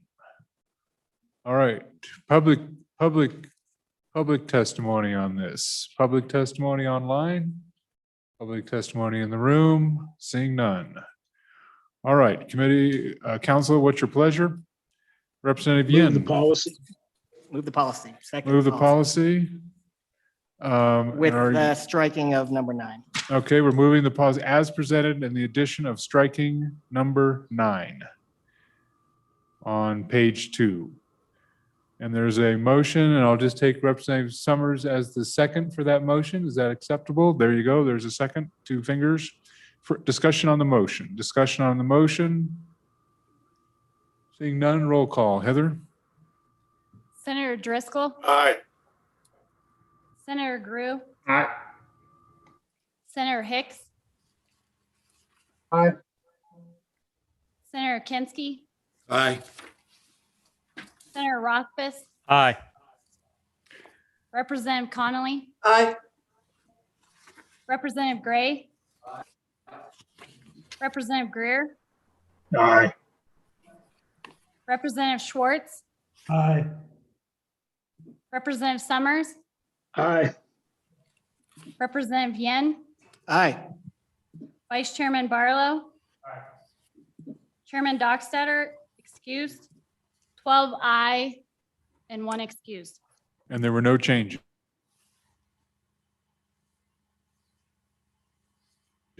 Thank you.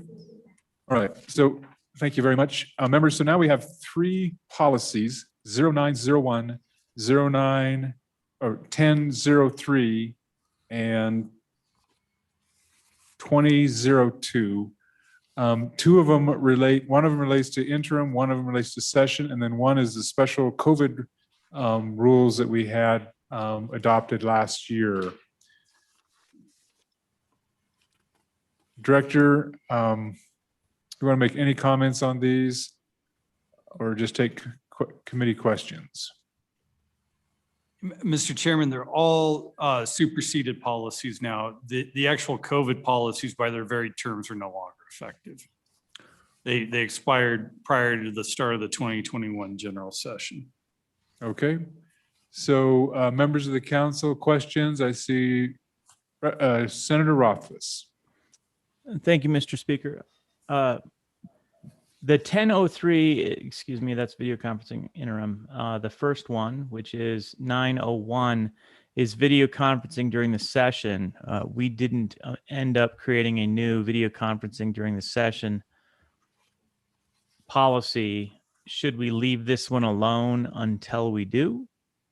And I would ask Director Obrecht if it would be appropriate for us to leave this and then come back and delete it when we have a new one, or what his thoughts are on that. Director Obrecht. Mr. Chairman, that is certainly the prerogative of Management Council, just to leave it until you come back, not make a motion on 901 and then consider it whole cloth with the remainder of the session remote policy provisions.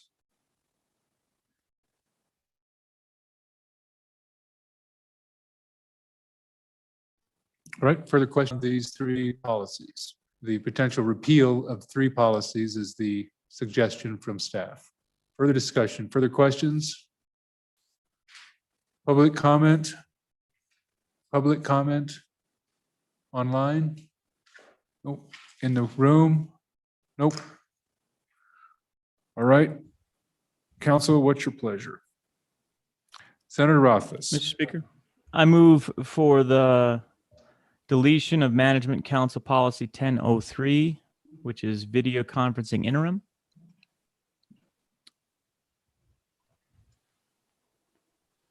There's a motion to delete 1003. Is there a second? Second, Senator Hicks, thank you. Discussion on the motion to delete 1003. Discussion. Representative Gray. Thank you, Mr. Chairman. Just want to say I'm going to be voting no on this. I think for the legislative piece, this one seems a lot better, actually closer to where I want to be on the policy for legislators. So I'm just going to vote no on eliminating it, but just wanted to explain my vote. Thank you. All right, further discussion, further discussion. So the motion is to delete or to, eliminate, delete, strike 1003. Motion is second, further discussion. Heather, please call the roll. Senator Driscoll, Aye. Senator Grew, Aye. Senator Hicks, Aye. Senator Kinsky, Aye. Senator Rothfuss, Aye. Representative Connolly, Aye. Representative Gray, Representative Greer, No. Representative Schwartz, Aye. Representative Summers, Aye. Representative Yen, Aye. Vice Chairman Barlow, Chairman Dockstetter, excused. Are there any changes? 10 aye, 2 no, 1 excused. Thank you, Heather. We have 2 remaining policies. Any discussion on them? Senator Rothfuss. Thank you, Mr. Speaker. I move to delete Management Council Policy 2002, emergency COVID-19 related policies, which have expired already anyway. Second by Senator Hicks. Thank you. A motion by Rothfuss, seconded by Hicks. Discussion on the motion. Discussion on the motion. Question. Discussion on the motion. Public comments. Public comments. Seeing none. Heather, please call the roll on the elimination, the striking of 20-02. Senator Driscoll, Aye. Senator Grew, Aye. Senator Hicks, Aye. Senator Kinsky, Aye. Senator Rothfuss, Aye. Representative Connolly, Aye. Representative Gray, Representative Greer, Aye. Representative Schwartz. Aye. Can you repeat that? Aye. Representative Summers, Aye. Representative Yen, Aye. Vice Chairman Barlow, Aye. Chairman Dockstetter. Are there any changes? 12 aye, 1 excused. Thank you. Those rules policy is deleted. Further actions on any policies.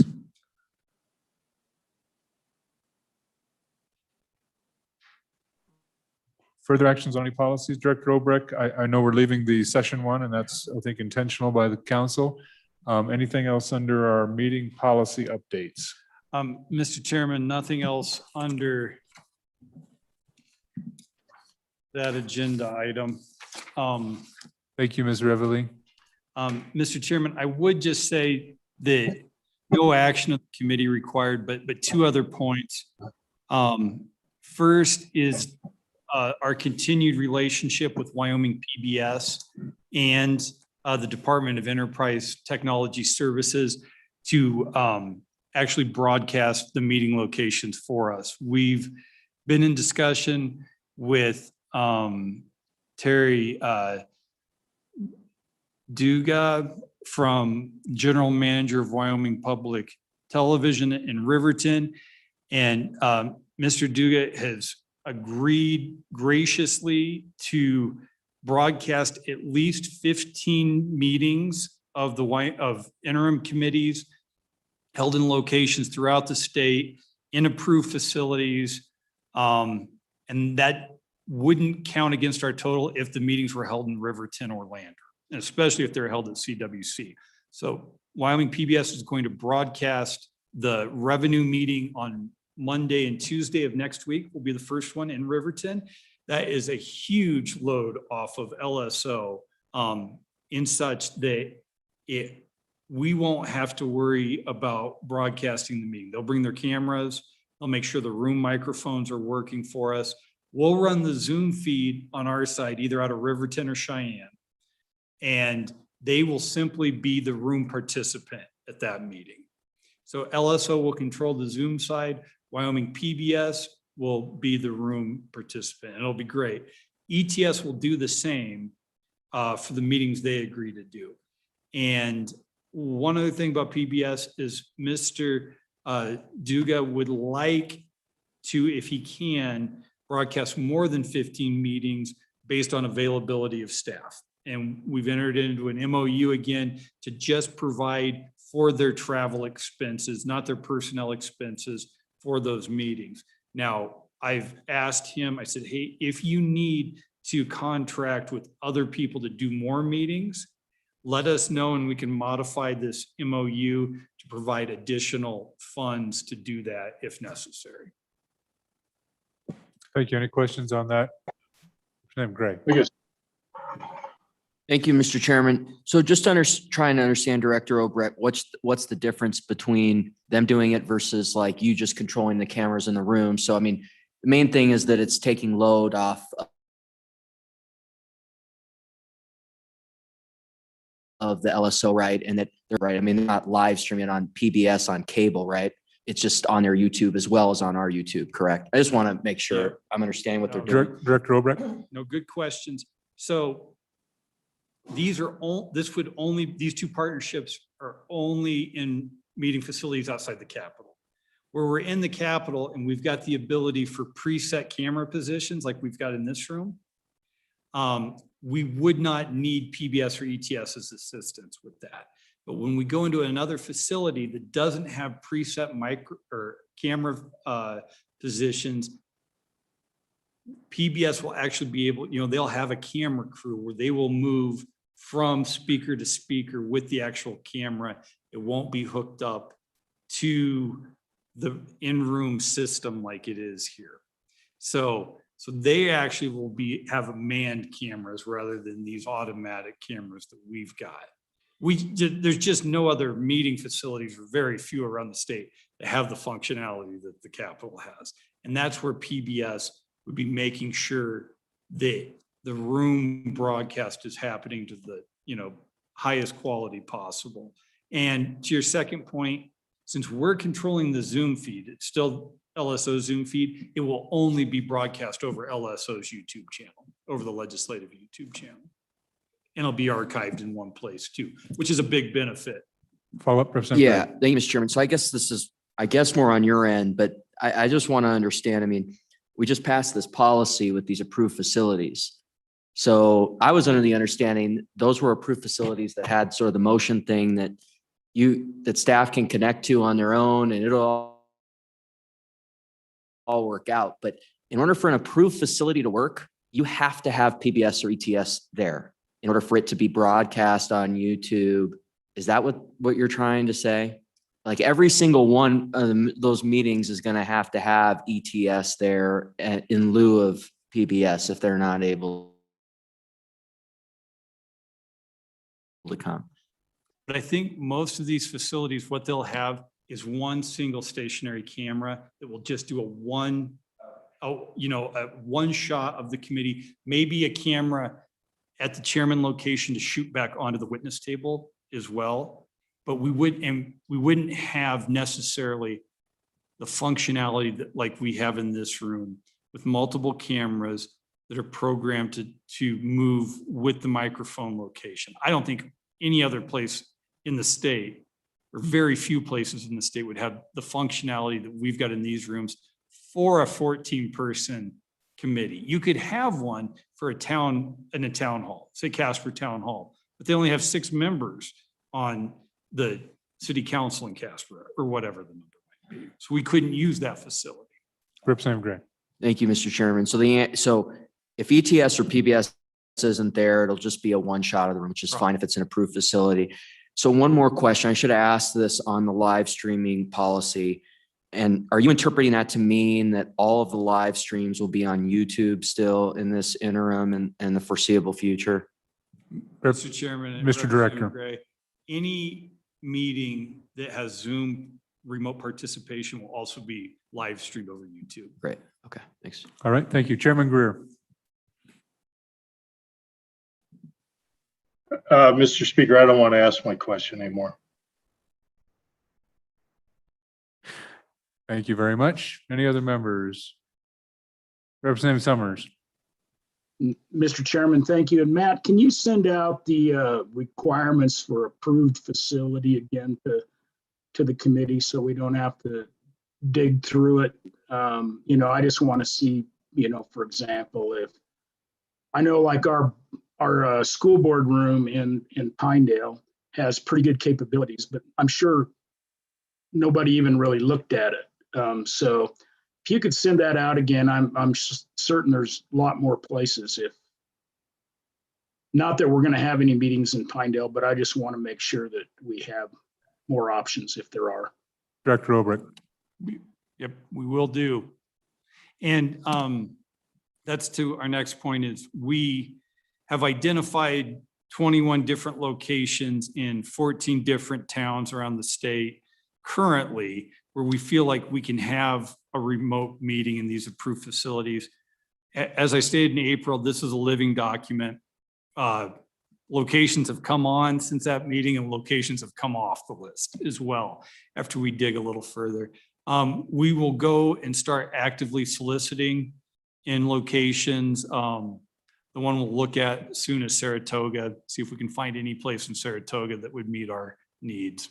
But so if you believe that your community has a meeting facility that would meet the requirements but isn't on this list, please either reach out to them or to us and we'll reach out to them. Okay, thank you. Any other questions on the PBS, ETS? Director Obrecht, you did mention ETS, where we number of meetings. You mentioned 15 with PBS. What's our ETS? It's, Mr. Chairman, it is for PBS, it's at a minimum 15, and then with the potential for more meetings if agreed to by mutually by PBS and LSO. And then ETS, it's a minimum of 10 meetings with the potential for more if agreed to by ETS and LSO.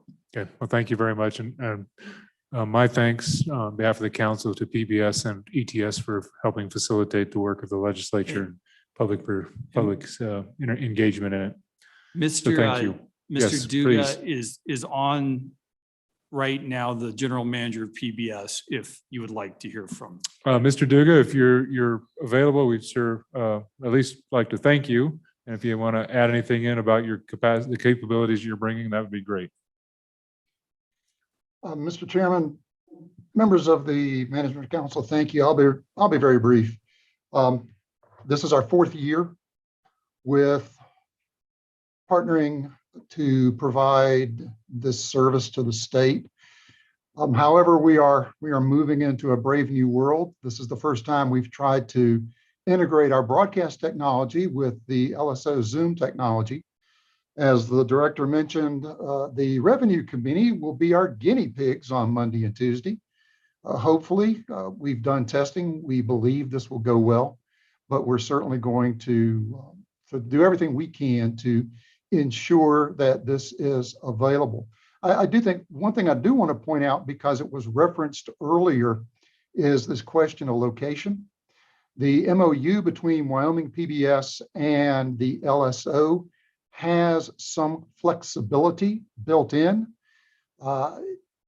There are certain minimum internet standards. ETS, the LSO Wyoming PBS, we all serve the same internet master. And so if there is a location that has sufficient internet capability, we may in fact be able to do a Zoom session from there, and it's not on the approved list. We'll work closely with the LSO on a location by location basis to determine whether or not there are additional places that we can provide this service to. Well, thank you very much. We do appreciate that. Any questions for Mr. Dugas? Representative Gray is going to be one of the guinea pigs next week, along with Representative Yen, the Revenue Committee. Representative Gray. Thank you, Mr. Chairman. Mr. Dugas, just curious, is there any interest from Wyoming PBS in actually simulcasting or cutting up and playing for the public's, for engagement purposes, an interim committee meeting over the air? Is it just not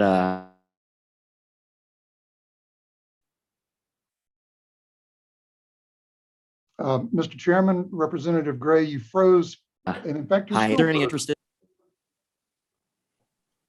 Yeah, this goes to that connectivity thing you were mentioning earlier, because you froze up a little bit too. The question was regarding the interest in basically broadcasting live or broadcasting interim committee meetings on actual, I guess, the television component. Mr. Chairman, Representative Gray, that's an excellent question. Over 10 years ago, Wyoming PBS submitted a plan to the legislature to do exactly that, to broadcast, not just stream, but to broadcast the general sessions of the legislature and also committee hearings. There are some issues involved. For example, who determines that we broadcast Senator Case's committee hearing, but we don't broadcast Representative Schwartz's committee hearings? These are issues that other public television stations have struggled with and have worked out. And that is still Wyoming PBS's long-term goal. We would very much like to broadcast these, not only committee hearings, but also the general sessions. Technically, we don't have the capability to do that right now, but as I said, it has been for over a decade our long-term goal to get there. Thank you very much. Follow up, Representative Gray. Thank you, Mr. Chairman. I'm just curious, Mr. Dugas, what are the technical challenges? Because if you're broadcasting over YouTube, I mean, I understand you got to have a studio link, but I mean, what are the challenges to make that happen? I mean, from the Capitol, I think there would be very few. I thought it was more just at your discretion. You didn't want to. I'm shocked to hear that there's interest there, and pleased. Mr. Duga. Mr. Chairman, Representative Gray, thank you. Frankly, there is some discretion involved. And I'll use our colleagues to the east in Nebraska as an example. Also, South Dakota does this. They broadcast these on a digital channel. Wyoming PBS has 3 digital channels right now. We are working on investing in the technology to add a 4th one. So the question is, and I will use the governor's press conferences as an example. When we interrupt our program schedule for a press conference, that's a relatively compressed period of time. We know that it's going to last half an hour, 45 minutes, or an hour. Now, there's a difference between interrupting our program schedule for 6, 7, 8 hours to broadcast either an interim committee meeting or to interrupt our program schedule for 12 hours to do a legislative general session. So we are trying to balance the needs of the people who depend on Wyoming PBS for a variety of programming with our desire to serve the legislature. The solution is the solution that our colleagues in other states have come up with, which is to put these on a digital channel. Right now, we don't have the technology to do that. That's the missing piece to be able to provide these over the air and on cable. All right. Well, we do appreciate your assistance and look forward to a successful test run on Monday and Tuesday. with the Revenue Committee and the rest of the interim going as equally as well. So we appreciate that. Thank you, Director Obrecht, for working with Mr. Duga to accomplish this, and we appreciate that. Thank you. Have a good weekend. All right, Director, what's next on our agenda? Mr. Chairman, the next on the agenda is committee requests. First one is for an additional half meeting day for Joint Transportation, Highways and Military Affairs Interim Committee. You've got the letter from Chairman Landon and Chairman Burkhart. Don't need any more money for that request, geared towards potential legislation at the special session. All right, Council, you have the letter before you from our Joint Transportation Chairman. Discussion on it? Any questions or discussion? Our chairmen aren't on the meeting to respond to anything. Or at least, are they on the meeting? They are not on the meeting. Okay. Any discussion? Any discussion? All right, so request before you for a half day? Half day. A half a day meeting in preparation for the special session. Council, what's your pleasure? Mr. Chairman, Representative Summers. Mr. Chairman, thank you. I would move that we accept their request, approve their request. Motion. There's a motion to approve the request. There's a second. Representative Conley. Discussion on the request. Discussion on the request. We don't need a roll call. No. Okay. Discussion on the request. Seeing none. All those in favor, please raise your hand.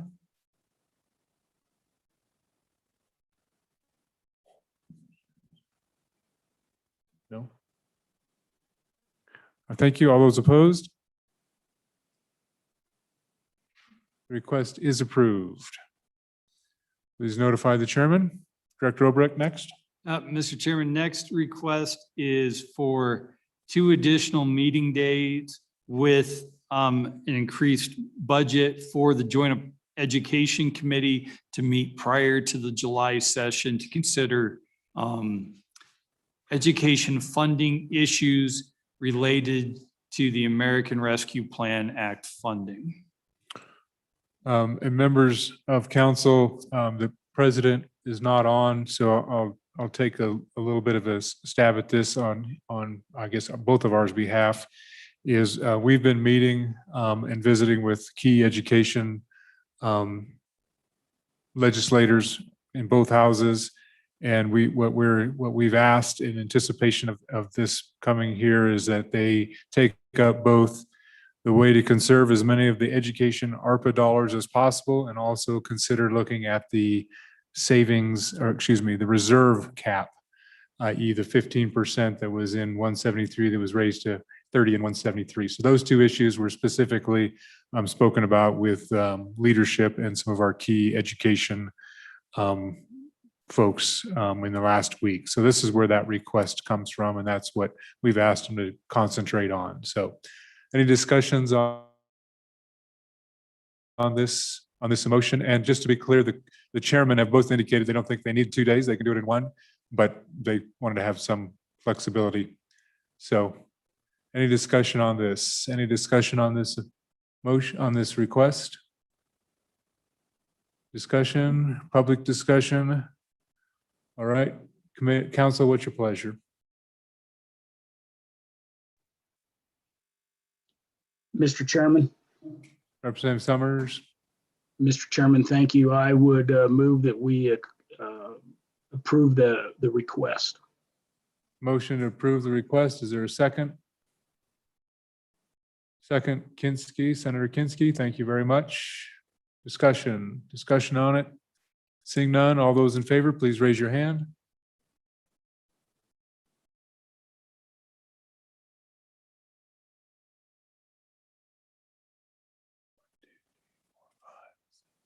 All those opposed?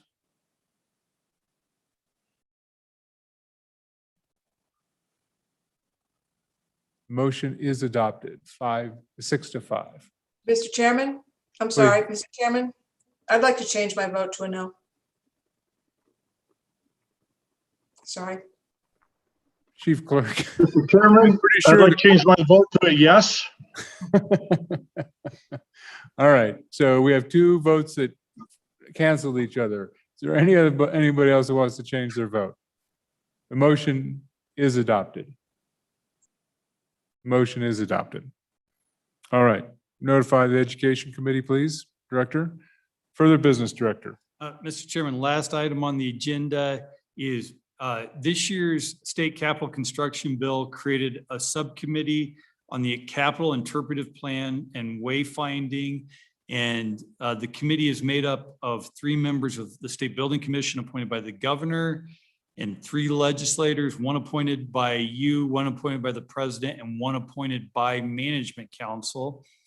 And the motion would be for management council to give their appointment authority to the speaker and the president as presiding officers to make that 3rd selection, like management council has done with other management council appointments. Council, any questions for the director? Certainly, management council could make this appointment, but based on how long it took us to get through the rules we did earlier, this is another way of doing it by just allowing the president and the speaker to appoint one each and then come to an agreement on the 3rd one. Any discussion? Any questions for the director? All right, council, what's your pleasure on the appointment of the member to the subcommittee on capital interpretive planning and wayfinding by management council? What's your pleasure? I nominate Chairman Greer. Never mind. I'll find a way for all of you. All right, so that motion is withdrawn apparently. What's your pleasure, management council? So, Mr. Chairman, does this have to be a management council member or go No, over it's that? just again? Mr. Majority Florida, no, it's just a member of the legislature. And the way the bill reads is 1 is appointed by the president, 1 by the speaker, and 1 by management council. And to the director's point, they've just, in the past, this has always been just given over to the presiding officers to figure out the 3rd member. So, Mr. Speaker, I move that the follow-up? presiding officers of the House and the Senate select the 3rd member to be appointed by management council. all right, there's a motion and I see a second by Driscoll, motion by Greer, second by Driscoll. Any discussion on the motion? Representative Gray. Thank you, Mr. Speaker. Mr. Chairman, I oppose this. I think that the statute's pretty clear. We should be appointing it. And, I guess we're turning this over to the president and the speaker, but I don't think it's good practice. So I'm going to be voting no. Okay, further discussion on the motion? Further discussion? Chairman? Senator Rothfuss. Thanks, Ms. I'd be happy to support a nominee, and it would apparently have to not be Chairman Greer. But in the absence of that, I'm going to support the motion because we don't have an alternative. But if the representative has someone in mind to discuss, I think it's perfectly in order for us to make that appointment and not hand authority over to the presiding officers. So if there's an idea, if anyone has any nominations, I'd be interested in hearing that right now before we vote on this motion. Otherwise, I'll support the motion. Well, there are apparently 89 people available, minus because Chairman Greer is not. He has removed himself, and that was my one idea. And now he's actually absent from the meeting. So there you go. That tells you where he is. Nope, he's back. Nope, he's gone. All right. Any further discussion on the motion? On the motion before us, Representative Gray. Yeah, thank you, Mr. Speaker. So let's, if we're going to have the process, I know it's getting late, but I mean, I saw this on the agenda. I didn't understand what it wasn't really explained. There's going to be a motion to turn this authority over. I mean, so does anyone know what the statute actually said exactly? I'm trying to, I pull it up here, but what is the premise of this? I mean, I guess it's to plan out this interpretive plan for the state capitol. I mean, what's the premise of this subcommittee? Director, if you want to speak to that, what you would care to. Mr. Chairman, that's exactly right. So there was $2 million appropriated in this year's state capital construction bill to begin the process of developing and constructing an interpretive plan and also wayfinding for the Capitol complex. And there was a subcommittee created in that bill to help facilitate and oversee those two processes and then report back to SBC and Management Council on any actions that need to be taken in legislative space or in executive branch space. So the subcommittee will just be making recommendations to SBC and to council, and the 3 members on our side, on the legislative side, are just appointed by president, speaker, and management council. Okay, thank you. That clarifying? All right, further Mr. discussion? Speaker, Yes. Senator Rothfuss. do we know, have we decided the first 2 appointees? And honestly, what's the timeline for this? If Representative Gray wants this to go through a process, I'm actually inclined to support him in having a process if we're not in a hurry, and I can't imagine we're in a hurry for this. So I guess I'd like a little more information. If we don't need to do this now, let's table it, have an opportunity for nominations, and do it next time if the good representative wants that to happen.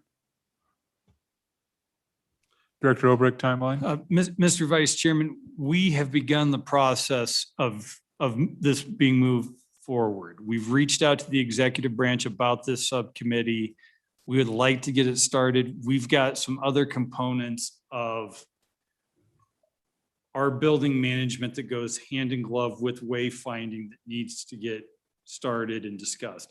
That being said, if it was management councils, if you would like to appoint someone, 2 weeks until we come back and meet again would not be, would not destroy this project in any way, shape, or form.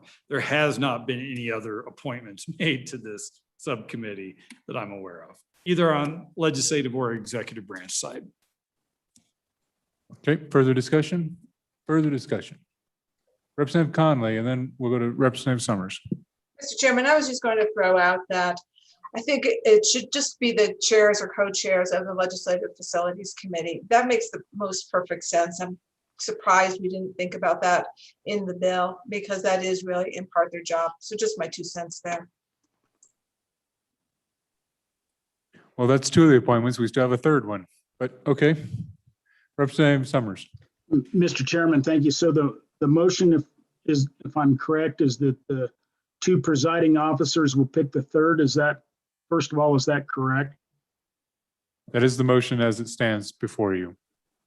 And Mr. Chairman, I am plumb comfortable with that. I think that's a perfectly good process by which for this to occur. So on in support. Plumb comfortable. We're feeling plummy at 6 o'clock in the evening on a Friday. May Mr. Chairman, 7th. Senator Hicks. can I call for a question on the motion? I still have discussion before us. So Senator Rothfuss. Thanks, Mr. Chairman. And I think I'm just going to oppose the motion. If it carries, I think we'll all survive. But if one of the members wants it to go through the regular process, we could do this by email. This is trivial as far as the process itself. We could identify interested parties. We could have nominations. We could vote on it. We could go right to sleep after answering our email. I don't think this is challenging enough to deny the interest of one of the members of the Management Council where they wanted to go through the full process. I'd ask everyone to vote no and just go through the trivial amount of work to eventually finally recognize that Chairman Greer should be in this role. Chairman Greer. Yeah, so Mr. Speaker, just a question for Matt. I mean, Matt, would we be allowed to do this by email, or would we have to live stream it? Director Obrecht. Mr. Chairman, I think we'd figure out a way to live stream the emails. I think it's still the chairman's prerogative. Further discussion on the motion, further discussion. Seeing none, all those in favor of the motion, please raise your hand.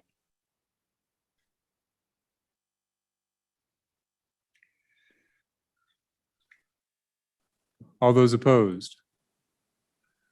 You'll miss us when we're gone. So the motion is adopted. All right. Thank you. Director, anything else? That clears the agenda, Mr. Vice Chairman. All right, members.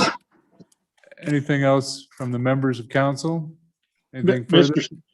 Mr. Speaker, just real quick, could I get a timeline on when I can see these final rules so I can figure out how I can manage my committees effectively? Matt, when do you anticipate the rules will be available for for the public and our consumption? Mr. Chairman, we'll get them out to council early next week. I think with the amount of amendments we've had, I would like to have all council's eyes on them again, make sure we incorporated them, but we hopefully get them out by Tuesday. So we'll have a copy to review for accuracy, chairman or council by early next week. And then if there's no, we don't find any errors or concerns, then they will be available at the same time if there's no concerns. So early next week, Chairman Greer, anything else?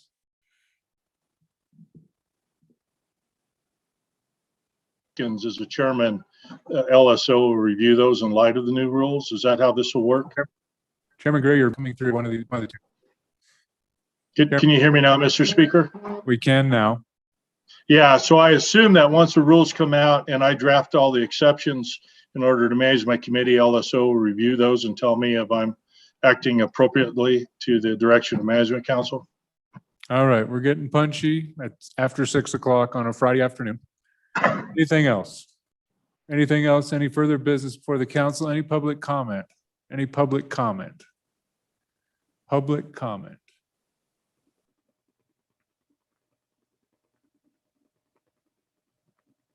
Further action? Any further? Mr. Director? Representative Conley. Mr. Chairman? Just a quick question. I thought I heard the director say something along the lines of nothing would happen if we're going to meet again in another 2 weeks. Do we have another management council scheduled for 2 weeks from now? And if so, when is that? So Director Obrick, if you want to take a stab at that, since the president is not on, and I know you've been visiting with the president, so. Yeah, Mr. Vice Chairman and Representative Conley, no meeting scheduled yet, but what I was referencing was we will in all likelihood get the federal guidance on Monday on how states can expend the American Rescue Plan Act dollars. So the tentative plan would be after we have time to review that guidance and provide you with what we feel is relevant guidance or relevant interpretation of that guidance. The Management Council would then meet after that, likely in 2 weeks, maybe not to the day, but around that time frame, to assign whatever appropriate additional topics to interim committees to prepare legislation for the special session. Yes, Representative Gray, question? Thank you, Mr. Chairman. Director Obrecht, I'm really concerned about the over $200 million in this package directed towards districts and intercepting those funds. And obviously with the failure of that legislative vehicle, I think it was 173, whatever it was, we had nothing done on that in that respect during the session. So I guess my question, because I've been hearing different things, are we going to be able to intercept those funds in July in the same way that we could have a month ago with the failure of 173? And the answer I'm hearing is no, that some of it will have been allocated. It may have been maybe to the extent contractually that it will be very little that we will be able to intercept. I know I'm putting you on the spot here. I'm just I'm asking you, your opinion on this, if you've been looking at it. I think it's a very important legislative prerogative and just wanted to see if that's something you've been studying, what your feeling is on it, because I've heard others and I'm concerned by their answer. Director Obrick. Mr. Chairman, I think your question can be boiled down to not so much on whether the federal monies would have additional requirements that we weren't aware of in March, but whether districts could have possibly entered into contracts to expend those funds already. And I think that's a possibility. Okay, thank you. Further discussion, further questions, further business for the council? Further business for the council? Further business, Director?